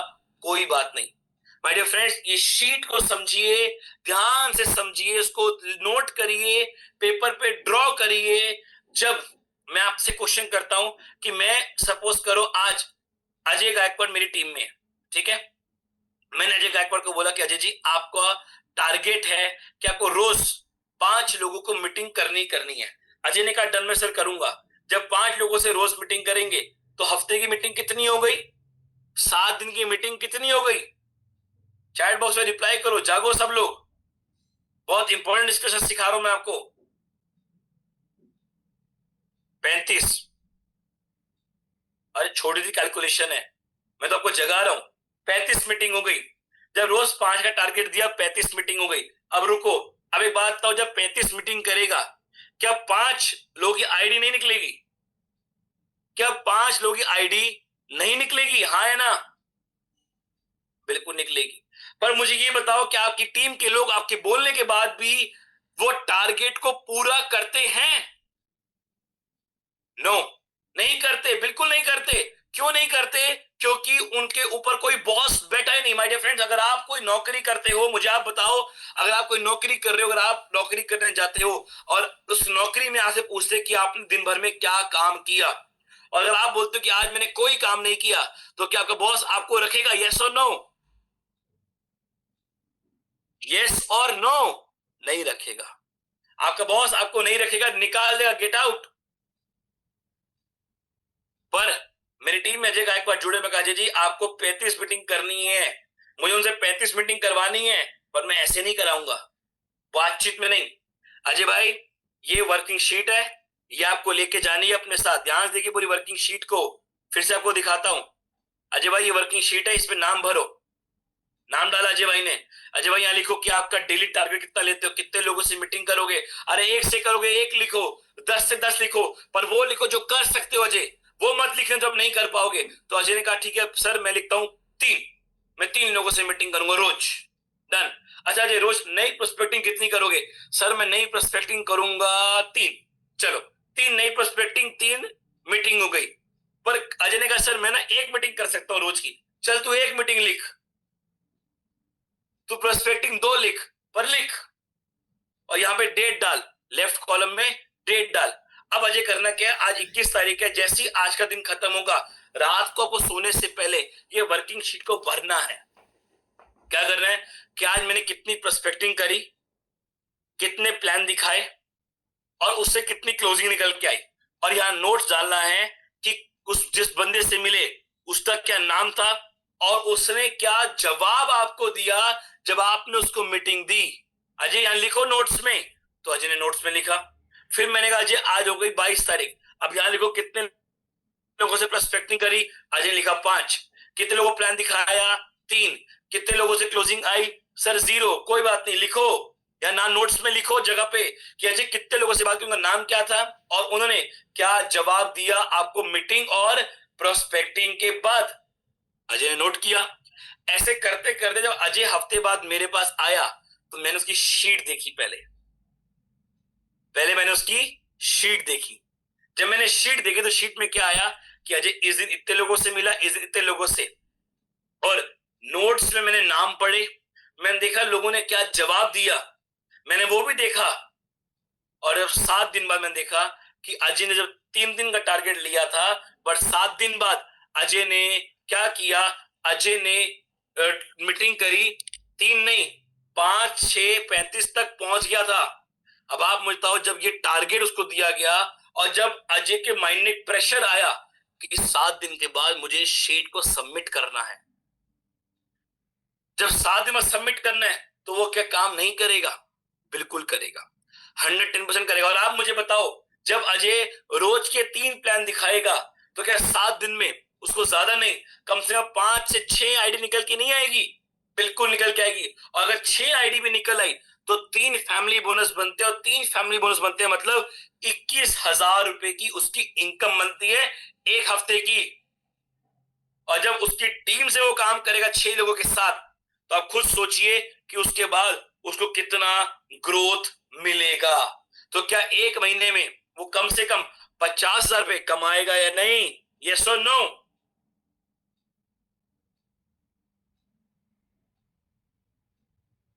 यही शीट पे आपको काम करना है। ये शीट आज ही प्रिंट निकालो, पूरी टीम को दो। और मैं आपको बता दूं, कई टीम में ऐसे लोग होंगे जो इसमें झूठ भी लिखेंगे, और वो कैसे पकड़ना है वो ही बताता हूं। अगर कोई झूठ लिखेगा तो आपको 1 मिनट में पकड़ में आ जाएगा, क्योंकि अगर 10 लोगों से प्रोस्पेक्टिंग करी है, 1 लोगों को प्लान दिखाया है और क्लोजिंग नहीं आई, मतलब वो झूठ लिख रहा है। आपको समझना पड़ेगा। कभी आप मेरे से दिल्ली ऑफिस में आके मिलोगे या कोई ट्रेनिंग मिलोगे तो इस शीट को और अच्छे तरीके से समझा पाऊंगा। पर ध्यान रखना, टीम झूठ भी लिखेगी, टीम झूठ भी लिखेगी। आपको झूठ को पकड़ना आना पड़ेगा। कैसे? उसने लिखे 10 प्रोस्पेक्ट 5 प्लान शो और क्लोजिंग नहीं आई, तो समझ रहेगा झूठ लिख रहा है। क्योंकि अगर मेरी टीम में अजय गायकवाड़ है, मुझे दिख रहा है यार इस हफ्ते में अजय की एक भी क्लोजिंग नहीं हुई, और यार जो शीट मुझे सबमिट करी उस शीट में क्या आया, 10 लोगों से प्रोस्पेक्टिंग करी, 5 लोगों को प्लान दिखाया, तो वो झूठ लिख रहा है। या तो वो गलत दिखा रहा है या वो झूठ लिख रहा है, दोनों में से कोई एक चीज होने वाली है। आज आप एक टारगेट लेके जाओ यहां से, आज ही आज अपनी पूरी टीम में वर्किंग शीट दो, और उनको एक ही बात बोलनी है आपको कि भैया आज क्या तारीख, आज है थर्सडे, अगले थर्सडे मेरे से मिलना, और मैं आपसे बात नहीं करूंगा क्या आपका सेल रही, क्या ग्रोथ रही, क्या काम किया, मुझे नहीं जानना। मुझे सिर्फ आपकी वर्किंग शीट देखनी है। ये वर्किंग शीट मुझे दिखा देना, मैं समझ जाऊंगा क्या काम कर रहे हो। ये वर्किंग शीट नहीं होगी तो मेरे पास मत आना और मेरे साथ काम भी मत करो। अगर आप थोड़ा स्ट्रिक्ट हो जाओगे ना टीम के साथ, आप ये अपनी टीम के भले के लिए कर रहे हो। क्योंकि अगर आपकी टीम का भला होगा, अगर आज एक बात बताओ आप सभी लोग एक बार यार, अगर आपकी टीम का कोई बंदा पैसा कमाएगा तो सबसे ज्यादा खुश कौन होगा? अगर आपकी टीम में कोई पैसे कमाने लग गया तो सबसे ज्यादा खुश कौन होगा? मैं। बिल्कुल सही लिखा मुस्ताफा जी आपने, मैं होऊंगा। अगर मेरी टीम में 50 लोग 50 लोग पैसे कमा रहे तो खुश मैं होऊंगा सबसे पहले। पर पैसा किसको आ रहा है? उसको। पर खुश कौन हो रहा हूं? मैं। क्यों? क्योंकि वो मेरे विश्वास के साथ आया था, मुझे अच्छा लग रहा है वो पैसे कमा रहा है। तो आपको थोड़ा सा डंडा मारना पड़ेगा। जब तक सर पे डंडा नहीं लगता रहता ना, तब तक कोई काम नहीं करता। अगर आपकी टीम में आज 90% लोग काम नहीं करे क्योंकि उनके सर पे डंडा ही नहीं है आपका। हम क्या बोलते हैं, अरे आराम से काम कर, ये इंडस्ट्री में कोई प्रेशर नहीं होता, इजीली काम किया जाता है। जब ये बोलते ना कि इजीली काम किया जाता है, आराम से, कोई प्रेशर नहीं है, मन मर्जी से काम करो, दिन का 1 घंटा काम कर लेना, कभी सेल नहीं आती। फिर आप देते हो नेगेटिविटी किसको? इस इंडस्ट्री को। ई बैटर्म बेकार है, कैसे नहीं आते साला? क्यों बोलते हो? क्योंकि आपको ना काम करने का तरीका बताया गया, ना आपने तरीके से काम किया। आज सही तरीका लेके जाओ। जब तक आप अपनी टीम पे थोड़ा सा एक, और मैं ये नहीं कह रहा टीम पे, आप खुद पे भी अप्लाई करो। अगर मैं अपनी टीम को ही बता दूं, मैं खुद भी अप्लाई करूंगा। और मुझे क्या करना है, मुझे एक हैबिट डालनी है, रोज इस वर्किंग शीट को भरूंगा, फोटो अपने ग्रुप में डालूंगा कि माय टुडेज वर्किंग शीट, मेरी आज की क्या वर्किंग रही, कि टीम को लगे यार मेरा अपलाइन भी काम कर रहा है, यार मेरा अपलाइन भी काम कर रहा है, वो भी सीरियस है, और वो आपसे इंस्पायर होंगे फिर काम करने के लिए, और तभी वो काम कर पाएंगे। इसको शीट को अपनाइए, मेरी गारंटी है आपकी टीम में बहुत अच्छी ग्रोथ आएगी। चलिए, इसको कोई जानता है इस लोगों को? कैफे कॉफी डे, कौन जानता है इस ब्रांड के बारे में? Cafe coffee day, yes note जल्दी टाइप करिए। बिल्कुल सही बात है, डंडा नहीं लगेगा तो धंधा नहीं करेगा। चलिए, इसको कौन जानता है कैफे कॉफी डे को? कई लोग यस लिख रहे हैं और कई लोग, एक दो है जो नो भी लिखा है। देखिए, कैफे कॉफी डे एक ब्रांड है, एक कॉफी का ब्रांड है। आपकी कोई ना कोई स्टेट में आप देखो, चाहे वो कोई भी हो, दिल्ली, मुंबई, कहीं भी आपको मिलेगा, कॉफी का ब्रांड है कैफे कॉफी डे। बहुत बड़ा ब्रांड है और एक लग्जरी ब्रांड है। इसके बारे में कुछ समझेंगे, छोटी सी केस स्टडी लेके आया हूं। टाइम कम है पर बहुत चीजें बतानी अभी बाकी है आपको, क्योंकि आज मुझे आपकी सेल्स की क्लोजिंग को बढ़ाना है। मेरा टारगेट है कि आप ई बाय टोरी में 3 महीने में अपनी वो इनकम पैदा करो जो पिछले 3 महीने में आप पैदा नहीं कर पाए थे। मेरा टारगेट वो है आपसे बात करने का। चलिए, great. Cafe coffee day, cafe coffee day एक कॉफी का ब्रांड है। यहाँ आपको इसके कैफे में कॉफीज मिलती है। वीजी सिद्धार्था नाम का एक बंदा था, 1996 में बैंगलोर से इस बंदे ने शुरू किया। करना कुछ और चाहता था पर किया कुछ और, बनना था आर्मी मैन, मतलब आर्मी में जाना था, पर कॉफी का काम शुरू किया क्योंकि पिताश्री का कॉफी का बगान था। और जब वीजी सिद्धार्था फॉरेन में होके आया और देखा यार मेरे पिताश्री जो कॉफी बेचते हैं, कौन सी कॉफी? जो रॉ होती है, बना पीसी हुई नहीं, जो रॉ कॉफी आती है, इसके सीड आते हैं। पर जब फॉरेन में देख के आया तो उसने कहा यार यहाँ तो बहुत बढ़िया अपॉर्चुनिटी है। अपॉर्चुनिटी क्या? यहाँ पे कैफे खुले हुए हैं, हमारे इंडिया में कैफे ही नहीं है। अगर मैं कॉफी के कैफे खोल लूं तो मैं बहुत बड़ा बिजनेस कर सकता हूं। ऐसे ही आप समझो अपॉर्चुनिटी, आज डायरेक्ट सेलिंग में हजारों कंपनियां हैं और अभी लीगल कितनी हुई है? 80 या 90। और आप देखो कोई भी कंपनी, मैक्सिमम कंपनी काम कर रही है उसी कंपटीशन में। क्या कंपटीशन? वही फूड सप्लीमेंट, वही एफएमसीजी, वही सब कुछ। पर आपके पास एक अच्छी अपॉर्चुनिटी है। वो अपॉर्चुनिटी क्या है? मैट्रेस। मैट्रेस किसी के पास नहीं है जो ही बैटरन के पास है। वो इंडिया आया, उसने एक विजन लिया कि मुझे कैफे कॉफी डे बनाना है। कैफे कॉफी डे बनाना एक चालू किया, कैफे बनाया, बनाते बनाते एक अच्छी पूरी चेन क्रिएट करी। और आपको बताऊं, इंडिया की लार्जेस्ट चेन बनी, इंडिया की लार्जेस्ट चेन बनी। और अगर इसके आउटलेट बताऊं तो करीब करीब 1400, कितने? 1400 आउटलेट इसके बन गए थे। कितने आउटलेट? 1400 आउटलेट इंडिया के अंदर कैफे कॉफी डे के। विजय सिद्धार्थ ने नए नए आउटलेट डालता रहा। सारा पैसा भी आता रहा, बहुत सारे लैंड भी ले लिए, अपना रेस्टोरेंट भी खोल लिया, अपना होटल भी खोल लिया, एक 5 स्टार, रियल एस्टेट में काम भी किया, इन्वेस्टर बन गया और 4-5 जगहों में हाथ पैर डालना शुरू कर दिए। क्या किया? और 4-5 जगह हाथ पैर डालना शुरू कर दिया।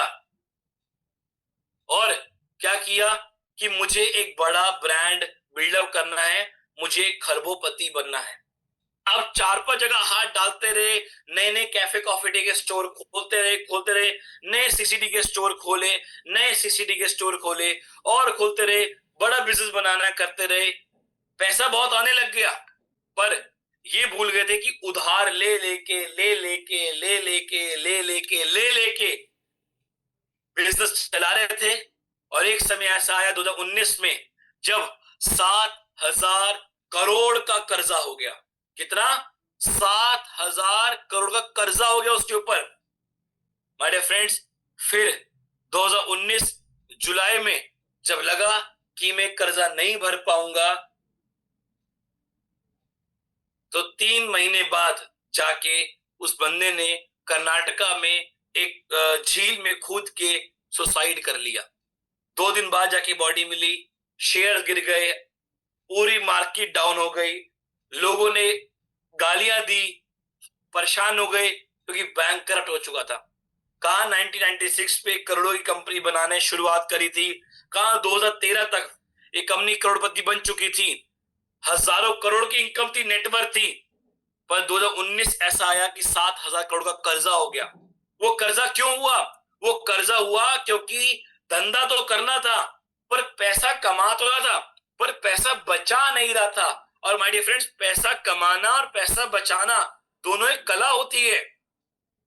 लोगों को कमाना सीख जाते हैं पर बचाना नहीं सीख पाते। और मैं आपको एक सेशन और कंडक्ट करूंगा जहां पे बताऊंगा कि पैसा बचाने की क्या कला होती है और कहां कहां पैसे को इन्वेस्ट करना चाहिए, क्योंकि फर्स्ट आना और फर्स्ट से बने रहने में फर्क होता है। तो माय डियर फ्रेंड्स, 7,000 करोड़ कर्जा हो गया, सुसाइड करना पड़ा जाके, क्योंकि पैसे भरने की हिम्मत नहीं हो रही थी। फिर उस समय क्या किया? अगले 1 साल के बाद, मतलब दिसंबर 2020 में, उसकी वाइफ ने, मालविका ने क्या किया? एक डिसीजन लिया कि अब इस ब्रांड को मैं चलाऊंगी, अब कैफे कॉफी डे मैं चलाऊंगी, मैं हाथ पे हाथ रख के नहीं बैठूंगी। जबकि जो मालविका थी वो एक्स सीएम की बेटी थी, कर्नाटका के एक्स सीएम की बेटी थी। चाहती तो पिताश्री को कहती, क्योंकि आपको पता है पॉलिटिशियन को कितना पैसा होता है, बोलती कि पापा एक काम करो, 7,000 करोड़ कर्जा है, जरा कुछ सेटलमेंट करवा दो। क्योंकि गवर्नमेंट में कर्जा था, गवर्नमेंट कौन थी? पापा ही थे। पर नहीं, उसने डिसीजन लिया। सबसे पहले क्या किया? सबसे पहले अपने पूरे स्टाफ को इकट्ठा किया, उसको समझाया कि एक बहुत बड़ी प्रॉब्लम आई है, मिलके आगे बढ़ना है। और डिसीजन लिया, पहले 1400 में से 1,000 अपनी दुकानें बंद करी, अपने कैफे बंद किए जिसमें से प्रॉफिट नहीं आ रहा था। फिर अपने स्टाफ को समझाया कि सैलरी मिलेगी, थोड़ी आगे पीछे मिलेगी, पर मेरा साथ देना है आपको। और यहाँ नौकरी की तरह काम नहीं करना, यहाँ काम करना है आपको एक ऑनर की तरह। और एक चीज समझाई कि जो कस्टमर आए उससे ऐसे बात करनी है, ऐसे उससे बात करनी कि आप उसको बहुत पुराने जानते हो, उसको समझाना है। और एक ऐसा एनवायरनमेंट क्रिएट करना है कि जो बंदा यहाँ पे आ जाए, रात से पहले उठना नहीं चाहिए और रात तक उसकी जेब से आपको कम से कम 4 से 5 रुपए निकाल लेने हैं।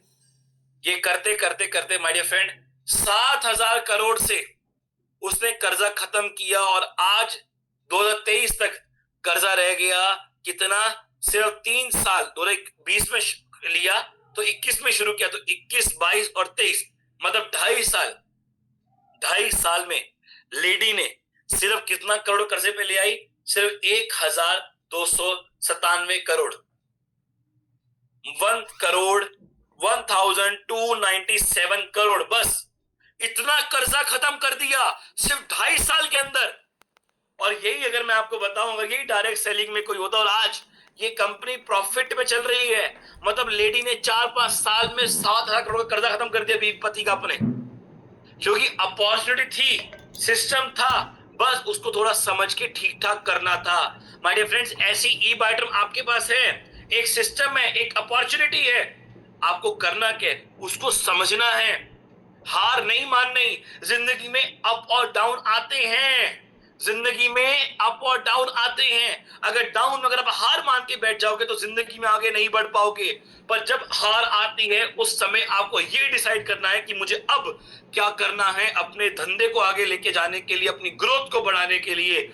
और वो आपके डाउनफॉल में आपको आगे ले जाने के लिए जो एकमात्र सॉल्यूशन आपके पास इस समय है वो है बूट कैंप 9.3। क्योंकि अभी भी मैं बताऊं, अभी भी कई लोगों ने अपने आप को रजिस्टर्ड ही नहीं किया। क्यों?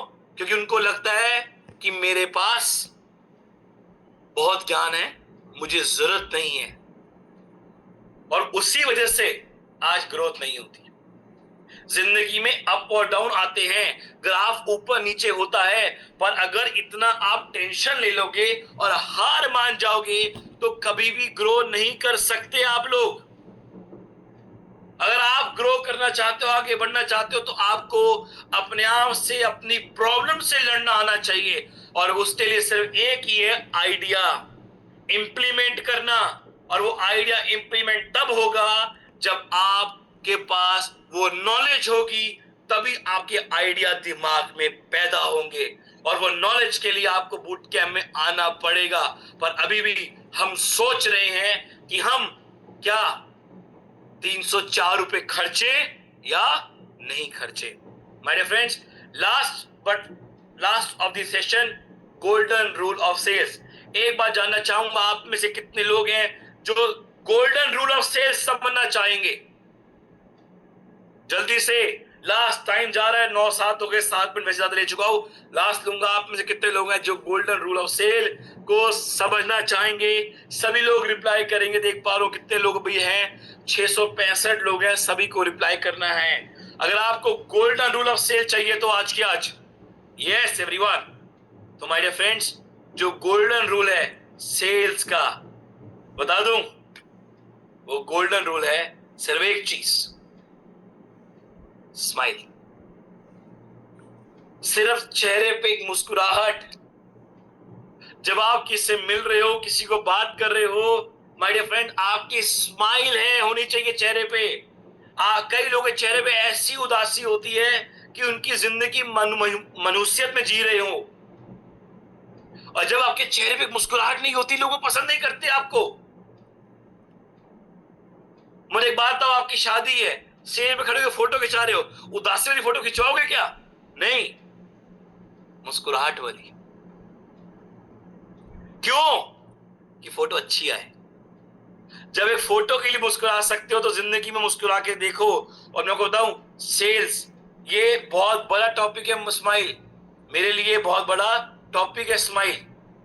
और सेल्स का एक ही फंडा है, वो है सिर्फ और सिर्फ smile on your face. My dear friend, जब आप मुस्कुराते हो, लोग आपको पसंद करते हैं, लोग आपको प्यार करते हैं, लोग आपको सुनना पसंद करते हैं, आपके साथ जुड़ना पसंद करते हैं। पर उसके लिए आपके चेहरे पे प्यारी सी मुस्कुराहट होनी चाहिए। पर आज मैं देखता हूं कई लोगों के चेहरे पे वो मुस्कुराहट होती नहीं है, उदासी भरा चेहरा रहता है, उदासी भरा, जैसे कोई जिंदगी में मनुष्य छा गई हो। इसलिए सामने वाला सोचता है यार मैं इस तरह नहीं जोड़ूंगा। क्यों? मनुष्य बंदा है, स्माइल ही नहीं करता चेहरे पे। अरे मुस्कुराओ। मैं कहता हूं आज का दिन, सिर्फ आज का दिन स्माइल करके गुजारो, देखो दिन कैसे गुजरता है। तो चलिए, thank you so much everyone, thank you so much all the participate, thank you so much मुझे इतना पेशेंस सुनने का। आई बिलीव मैंने अपनी मैक्सिमम नॉलेज आप सभी से ट्रांसफर करी, आप सभी को बताया कि कैसे आपको ग्रो करना है, कैसे आगे बढ़ना है। क्योंकि जितना नॉलेज है वो दे रहा हूँ, कोई वो नहीं हूँ ट्रेनर, कोई सिर्फ आपको अपना नॉलेज और अपना एक्सपीरियंस शेयर करता हूँ, वो सिखाने की कोशिश करता हूँ जो आपकी ग्रोथ में मल्टीप्लिकेशन करे। सिर्फ सुनना मत आज के सेशन को माय डियर फ्रेंड्स, हर चीज को अप्लाई करना, चीजों को अपनी जिंदगी में एक्शन में लेके आना, तो आपको बहुत अच्छी ग्रोथ मिलेगी। अगर उसको सिर्फ सुन के रख दोगे तो वो ग्रोथ नहीं मिलेगी जो ग्रोथ मिलनी चाहिए। Thank you so much, thank you so much. अगर बूट कैंप में रजिस्टर नहीं किया तो प्लीज करिएगा, क्योंकि कल से जो लोग रजिस्टर नहीं करेंगे उनको लिंक नहीं मिलेगा। तो आइए बूट कैंप में ये 11 दिन कुछ नया सीखते हैं, कुछ नया जानते हैं। Thank you so much all of you, thank you so much. Over to you Anil Jain sir, welcome. Thank you Prateek and thank you all of you, जितने भी लोग यहाँ मौजूद हैं, जो आप लोग बिल्कुल सीरियसली इस चीज को देख रहे हैं, सुन रहे हैं, समझ रहे हैं। और मैं आज आपको बहुत सारी बातें जो सर ने की हैं उन पे आपको गौर करते हुए 1-2 बातें कहूंगा। वो बात ऐसी है कि जो आप अभी तक सुन रहे थे, ये सिर्फ सुन रहे थे, अब आप इसको कितना सीरियस ले रहे थे ये मुझे नहीं पता। आप कितना भी सुन लो, कितना भी समझ लो, लेकिन अगर उन सुनने समझने के बाद अगर आप उन चीजों के ऊपर अमल नहीं करते हैं तो ये बात तय है कि आपके जो परिणाम हैं, जो आप चाहते हैं, वो नहीं मिलते हैं। यस, क्योंकि हम करते वो हैं जो हमें अच्छा लगता है, हम करते वो हैं जो हमें अच्छा लगता है, लेकिन आपको वो नहीं मिलता जो आपको मिलना चाहिए। क्यों? क्योंकि मिलता वो है जो वो आपको देता है। इसलिए कहावत है, कर्म करता जा फल की इच्छा मत रख। लेकिन कर्म भी आपको एक सिस्टम के साथ करना पड़ेगा, सिस्टम में आना पड़ेगा। और सिस्टम बताएगा कौन? मुद्दे की बात तो ये है, सिस्टम बताएगा कौन? सिस्टम बताएंगे आपको वो लोग जो सिस्टम जानते हैं, सिस्टम को मानते हैं और सिस्टम को उन्होंने बनाया है, और उस सिस्टम के अंदर आपको कैसे चलना है, वो सिस्टम में अंदर आप चलना सिखाएंगे। तो दोस्तों, ये सिस्टम जो है ये आपको बातों बातों में नहीं मिलेगा, बाजार में नहीं मिलेगा, और सुन लेने से तो बिल्कुल नहीं होगा। इसके ऊपर आपको प्रैक्टिस करना पड़ेगा, अमल करना पड़ेगा, और जब तक अमल नहीं करेंगे तब तक काम नहीं बनेगा। आज यही बात हमारी जो मॉर्निंग में आपसे कई बार से होती है, तो मॉर्निंग में जब आप आते हैं 11 दिन हमारे साथ रहते हैं, तो आप खुद अपने आप से कोऑर्डिनेट करो, जितने भी पुराने लोग हैं, कि आप 11 दिन में क्या मिलता है, आपको क्या मिलता है। आज एक छोटी सी चीज भी अगर आप मार्केट में आकर के लर्न के लिए चले जाएंगे, सीखने के लिए चले जाएंगे, तो वहां पर आपको सैकड़ों, हजारों, लाखों रुपए लगेंगे दोस्तों। क्यों? क्योंकि एक कुदरत का एक बहुत अच्छा नियम है जिसे मैं अपनी भाषा में कहता हूं, और वो है कलयुग का एक सार, कि मुफ्त में कुछ नहीं मिलता, और मुफ्त की में मिल भी जाए तो उसकी वैल्यू नहीं होती। तो ये बूट कैंप जो हम लोगों ने इस बार चलाया है और जो चल रहा है, इन सब बूट कैंप के अंदर मैं आप लोगों को फिर से एक बार बताना चाहूंगा कि इस बार का बूट कैंप हमारा जो है बहुत ही अलग हटके होने वाला है, बहुत अलग हटके होने वाला है। उसकी वजह बता दूं कि हमारे बीच में एक बहुत ही जबरदस्त पर्सनालिटी अब वो हमारे बीच में नहीं रहे, चूंकि हम उन्हें बहुत अंदर से जानते थे। इस बार का बूट कैंप हम पूरी तरह से उन्हें समर्पित कर रहे हैं, और आपके साथ भी भगवान ना करे जीवन में कभी ऐसा हो, लेकिन ये बात मैं जरूर जानता हूं, एक दिन हमारा रिटायरमेंट के बाद परमानेंट रिटायरमेंट बहुत जरूरी है। तो ये परमानेंट रिटायरमेंट के बाद किस तरह से आपके घर में पैसिव इनकम आएगी, और उस पैसिव इनकम के साथ किस तरह से आप अपनी जिंदगी में ऊपर सुकून शांति से भगवान के चरणों में अपना स्थान प्राप्त करेंगे, ये बात की बात है। लेकिन जीते जी आप क्या कर सकते हैं आने वाले अपनी 7 पीढ़ियों के लिए, इसके लिए मास्टर प्लानिंग ब्लूप्रिंट मैं आपके साथ डिस्कस करने वाला हूं इस बार के बूट कैंप में। इसलिए मैं आपको फिर कहना चाहूंगा, आपके पास जो भी लिंक आ रही है उस लिंक पे जाइए, उसको क्लिक कीजिए, और क्लिक करने के बाद आपको 1000% सीरियस होकर के अपने डायरी पेन लेकर के एक छोटे से स्टूडेंट की तरह, जैसे हम स्कूल और कॉलेज में पढ़ने जाते थे, उस प्रकार से आपको बैठना है। जब आप ये सारी चीज देखेंगे, सुनेंगे, समझेंगे, तो अब मैं आपको जो ब्लूप्रिंट बनाने वाला हूं वो महीने का नहीं होगा, 6 महीने का नहीं होगा, साल का नहीं होगा, 1 साल का नहीं होगा, ये इस जिंदगी के बाद की भी जिंदगी का होगा। कैसे बनेगा, कैसे होगा? मेरा सब्जेक्ट कुछ और था इस बार का, सेल्स एंड मार्केटिंग एक्सपर्ट के रूप में, लेकिन इस बार मैं सब्जेक्ट, हमारे साथ इतनी बड़ी क्षतिपूर्ति हुई है जिसे हम कभी नहीं भर सकते। और मुझे मालूम है प्रतीक ने, हमने जब बूट कैंप शुरू किया था, हमारे पास सबसे पहले सपोर्टर के रूप में अगर कोई व्यक्ति आते थे तो वही व्यक्ति थे, और उनका नाम है तेजस पांड्या साहब। और ये बहुत ही सिंपल से व्यक्ति ने इतना बड़ा काम खड़ा किया, और लाखों रुपए महीने अपने घर परिवार के लिए पैसिव इनकम के रूप में छोड़ के गए हैं। ये छोड़ के जाना, वो आपको भी मैं बताना चाहूंगा। आप क्या सोचते हैं कि आप जीते जी जो करें वो करें, लेकिन जब जाएं तो क्या छोड़ के जाएं, ये ब्लूप्रिंट का हिस्सा होगा। कितने लोग हैं जो चाहते हैं कि सर मैं भी चाहता हूं कि मेरा नाम आने वाली पीढ़ी दर पीढ़ी याद किया जाए? कितने लोग हैं चाहते हैं कि मेरा नाम पीढ़ी दर पीढ़ियां लिया जाए? नहीं तो क्या होता है, हमारे यहाँ फोटो लग जाती है, फोटो पे आप देखिए घर में कितने लोगों की फोटो लगाई, कितनी पीढ़ियों की आपके यहाँ फोटो लगी हुई है। शायद हो सकता है आपके 1 या 2 पीढ़ी का भी फोटो नहीं लगा होगा, और लगा भी होगा तो वो साफ नहीं होगा, और साफ नहीं होगा तो उसमें फूल माला कब बदली थी। ध्यान रखना मेरे दोस्तों, ये बात मैं बहुत कड़वी कह रहा हूं, लेकिन ये बात सच है, क्योंकि जहां से हम आए हमें नहीं पता कहां से आए, हम कहां जाएंगे ये भी हमें नहीं पता, लेकिन इस जिंदगी में हम क्या कर जाएंगे, इसे जानने के लिए आपको रेगुलर कहीं ना कहीं इस सिस्टम में रह करके काम को अंजाम देना पड़ेगा। क्योंकि आज की तारीख में वो पुरानी बात हम लोग कहते थे, बाप बढ़ाना भैया सबसे बड़ा रुपया। तो दोस्तों, रुपया यहाँ पर आपको पैसिव इनकम की तरह मिलेगा, इसमें कोई दो राय नहीं है। तो इस बार मेरा सब्जेक्ट पैसिव इनकम को लेकर के होगा। इसमें आप लोगों को फिर से कहना चाहूंगा, कोई भी व्यक्ति छूटना नहीं चाहिए। जितने भी लोग मौजूद हैं यहाँ पर, उनका तो यहाँ आना ही आना है, कोई आपको परमिशन ही नहीं है कि नहीं आएंगे। और अच्छा चलो एक बात और, अभी इन्होंने इतना बढ़िया कैफे डे का एक एग्जांपल दिया, राइट। अगर इसी कैफे डे में अगर आप बैठ गए, चले गए, और एक आपने अच्छी सी वहां पर कॉफी मंगा लिया, तो मैं समझता हूं वो कॉफी ही आपको यहाँ पर दी जाने वाली फीस से ज्यादा महंगी होगी। की। आप मेरी बात से सहमत हैं या नहीं है?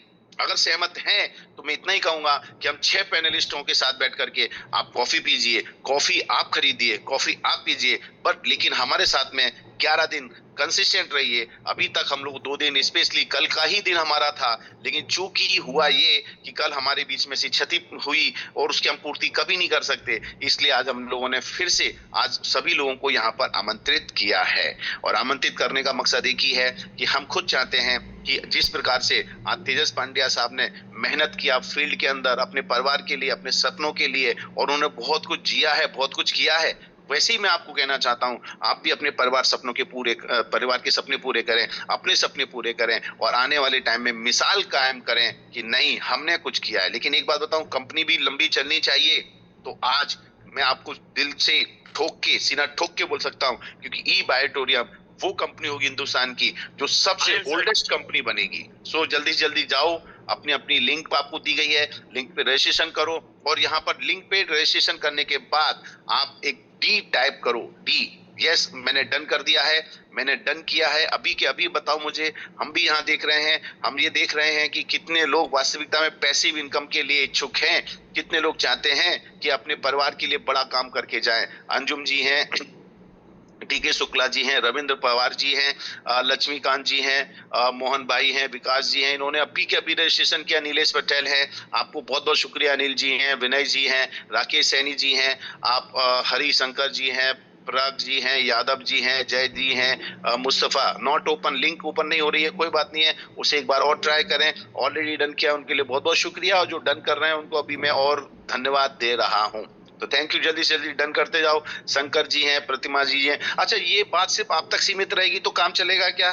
पैसिव इनकम आपके काम करने से नहीं आएगी, आपके काम करवाने से आएगी। समझिए, फिर से मैं रिपीट करना चाहूंगा, काम करना जितना आसान है उससे लाख गुना ज्यादा कठिन काम है काम को करवाना। तो ये काम करने और करवाने के जो बीच का जो अंतर है वो मैं मिटा दूंगा। इसीलिए कहूंगा जल्दी से जल्दी रजिस्ट्रेशन करो, और जो डी टाइप है, डी कर रहे हो, डी टाइप करो, डी डी डी। और ये श्रीकांत जी हैं, भरत जी हैं, जो रजिस्ट्रेशन अभी के अभी कर रहे हैं, ये अभी करते हैं ना, वास्तविकता में वही जिंदगी में कुछ करते हैं। मैं देखूंगा, मैं सुनूंगा, मैं सोचूंगा, पैसा लाऊंगा, मेरे घर में दूसरा शादी होगा किसी का तो देखूंगा, ये सब सपने, बहाने। जिंदगी में बहाने बना लो, पैसे बना लो, दो ही काम है, बहाने बना लो, पैसे बना लो। पैसे बनाने वाला बहाने नहीं बनाता, और बहाने बनाने वाला जीवन में कभी पैसे नहीं बनाता।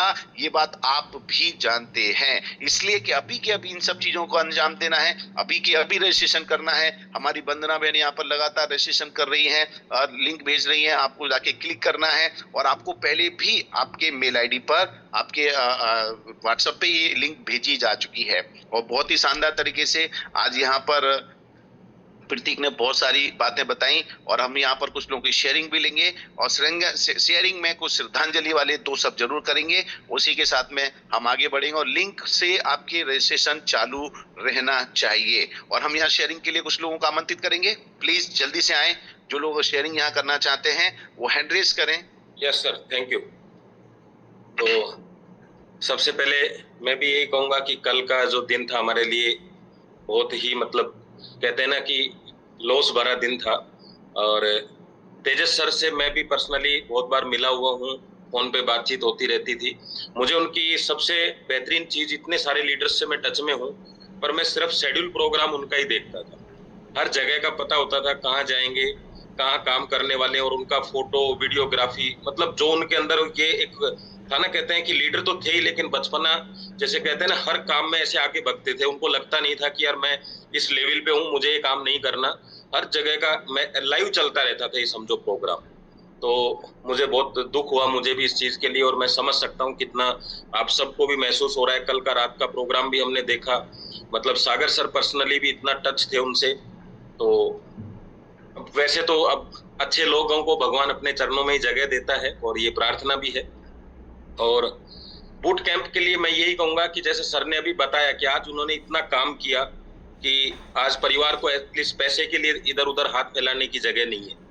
तो हम भी, हमारा मकसद ये है कि हम भी ये चाहते हैं कि हमें अच्छी इनकम आए जब मेहनत कर रहे हैं। तो इनकम के पीछे मैं सिर्फ इतना सा कहना चाहूंगा आप सब लोगों को कि देखिए, बिजनेस प्लान सबके पास है, मैट्रेस सबके पास आ गया। अंतर एक ही चीज का है कि जब दो टीम मैदान में उतरती हैं तो दोनों जीतने के लिए उतरती हैं, लेकिन कोई ना कोई टीम तो जीतती है।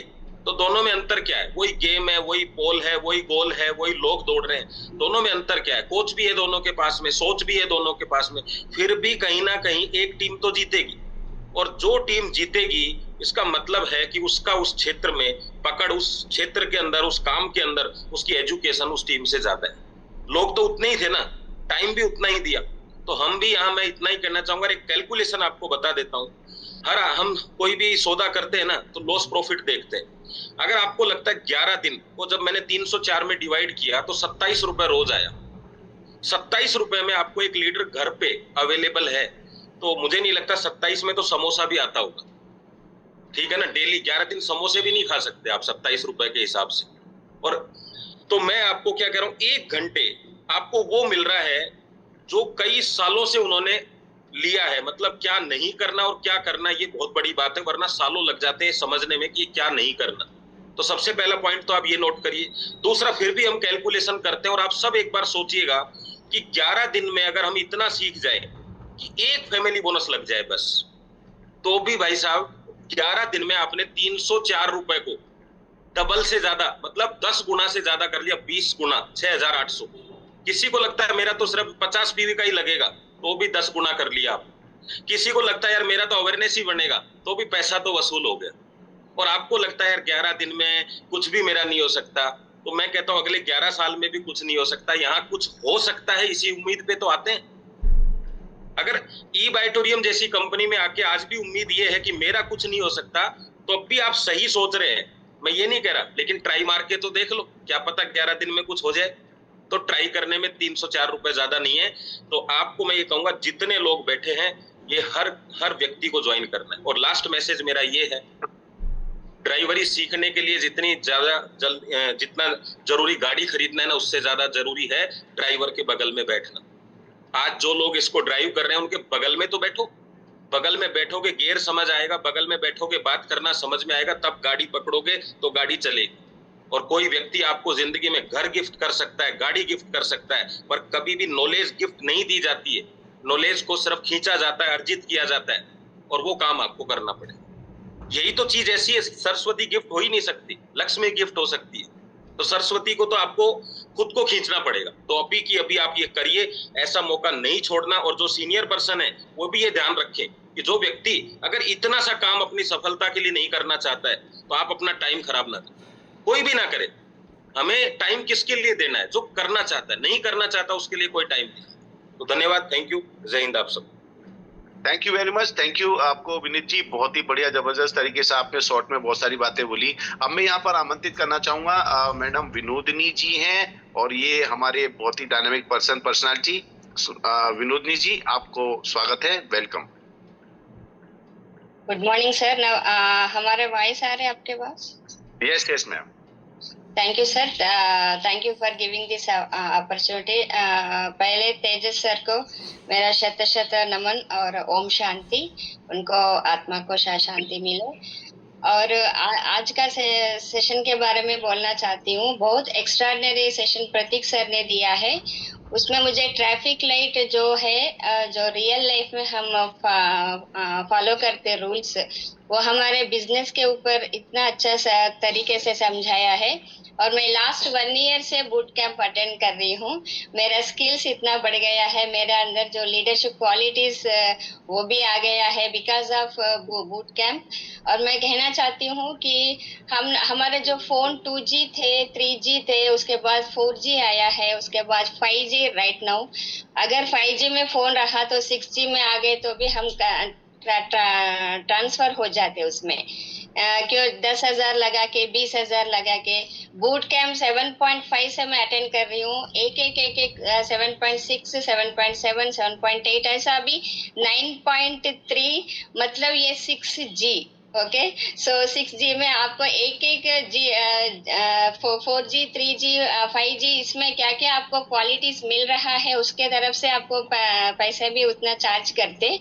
तो बूट कैम्प के लिए ओनली 300 रुपीज में आपको 12G ऐसा फोन में जैसा हो गया है टेक्नोलॉजी उतना अच्छा मिल जाएंगे आप लोगों को।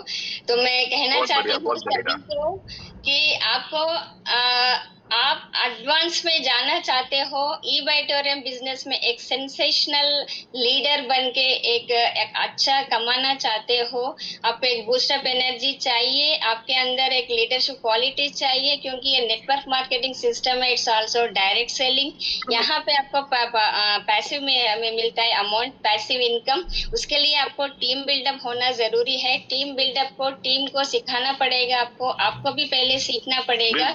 बिल्कुल सही बात है मैडम। अच्छा है ये बूट कैंप। मैं तो आपको हमेशा रिप्रेजेंट करती हूँ और बूट कैंप को मैं हमेशा सभी को एक 300 rupees it's not an enough money. Madam हमेशा बोलते मुद्दा रहते पैसे का नहीं है मैडम, मुद्दा पैसे का नहीं है, मुद्दा यहाँ पर कैरियर का है, मुद्दा यहाँ पर फ्यूचर का है, मुद्दा यहाँ पर पैसिव इनकम का है। और आपको अगर लगता है 300-500 रुपए बचा करके बड़ा काम किया जा सकता है तो आपको आपकी जिंदगी मुबारक हो। आपको मैं इतनी इससे ज्यादा कुछ बात नहीं कह सकता। बाकी फिर से बहुत बहुत धन्यवाद विनुद्नी मैडम, बहुत बहुत शुक्रिया जो आपने बहुत सारी बातें बताई। यहाँ पर एक और जबरदस्त पर्सनालिटी है जो अपनी टीम के लिए सेम जिस तरह से हमारे तेजस भाई मेहनत करते हैं अपनी टीम को लेकर के, वैसे ही अपनी टीम के लिए हमेशा डेडिकेटेड रहते हैं मिस्टर राजवीर बुरा साहब, डॉक्टर राजवीर बुरा साहब। मैं आपको आमंत्रित करूंगा। वेलकम, स्वागत है आपका। नमस्कार जैन साहब और सभी लीडरों को मेरा नमस्कार। सर सबसे पहले तो मैं अपनी श्रद्धांजलि देना चाहता हूं तेजस पांड्या सर को। उन्होंने एक लाखों लोगों के लिए सर एक एग्जाम्पल सेट करके चले गए। वो मेरे जैसे और बहुत सारे लोगों के लिए एक वाई छोड़ के गए कि वाई ई बाइटोरियम। तो मैं सर बहुत ही अच्छे लीडर थे, मैं उनको पर्सनली मैं काफी बार मिला, स्माइलिंग फेस थे। तो मेरी तरफ से पूरी श्रद्धांजलि है सर उनको। और सर बूट कैंप के लिए मैं ये कहना चाहूँगा कि कितनी भी नॉलेज किसी को हो, बूट कैंप को हल्के में मत लें। हर बूट कैंप में कुछ न कुछ नया मिलता है। जैसे कल प्रतीक सर से मैंने कल सीखा कि लॉ ऑफ एवरेज जो है वो भी बढ़ती जाती है। हम 10 लोगों को बताते हैं तो पहले 1 2 3 4 अपनी लॉ ऑफ एवरेज बढ़ती है। और दूसरा आज के बूट कैंप में तो सर प्रतीक सर ने बहुत ही जबरदस्त टूल दे दिया, जो अपना वीकली जो हमारा चार्ट है हमने क्या वर्किंग की। तो इससे क्या है सर कि टीम में जब हम इसको प्रमोट करेंगे तो हमारे पास एक प्रॉपर डाटा आएगा। तो मैं सर बूट कैंप के लिए मैं बहुत थैंकफुल हूँ सर ई ग्रोथ एकेडमी का और उन सभी पैनलिस्ट का। मैं सर बूट कैंप को कभी मिस नहीं करता और पूरी टीम को मैं प्रमोट करता हूँ। तो मैं इतना ही कहना चाहूंगा सर। थैंक यू, नमस्कार। बहुत बहुत धन्यवाद राजवीर साहब, बहुत बहुत शुक्रिया। और इसी तरह से आप जो मेहनत कर रहे हैं करते रहें। और दोस्तों अब मैं यहाँ पर जो बात है, समय हमारा ऑलरेडी ओवर हो रहा है और इन्हीं सब चीजों के साथ में मैं आज की बात को यहाँ समाप्त करने की आप लोगों से इजाजत चाहूंगा और प्रतीक को वापस से बुलाऊंगा। प्रतीक, हमें लगता है अभी आज हम जब तक हमारा उठावना ना हो जाए, हमारा परिवार की एक बहुत बड़ी क्षति है, तब तक हम यहाँ पर थोड़ा डांस प्रोग्राम को बिल्कुल अवॉइड करेंगे।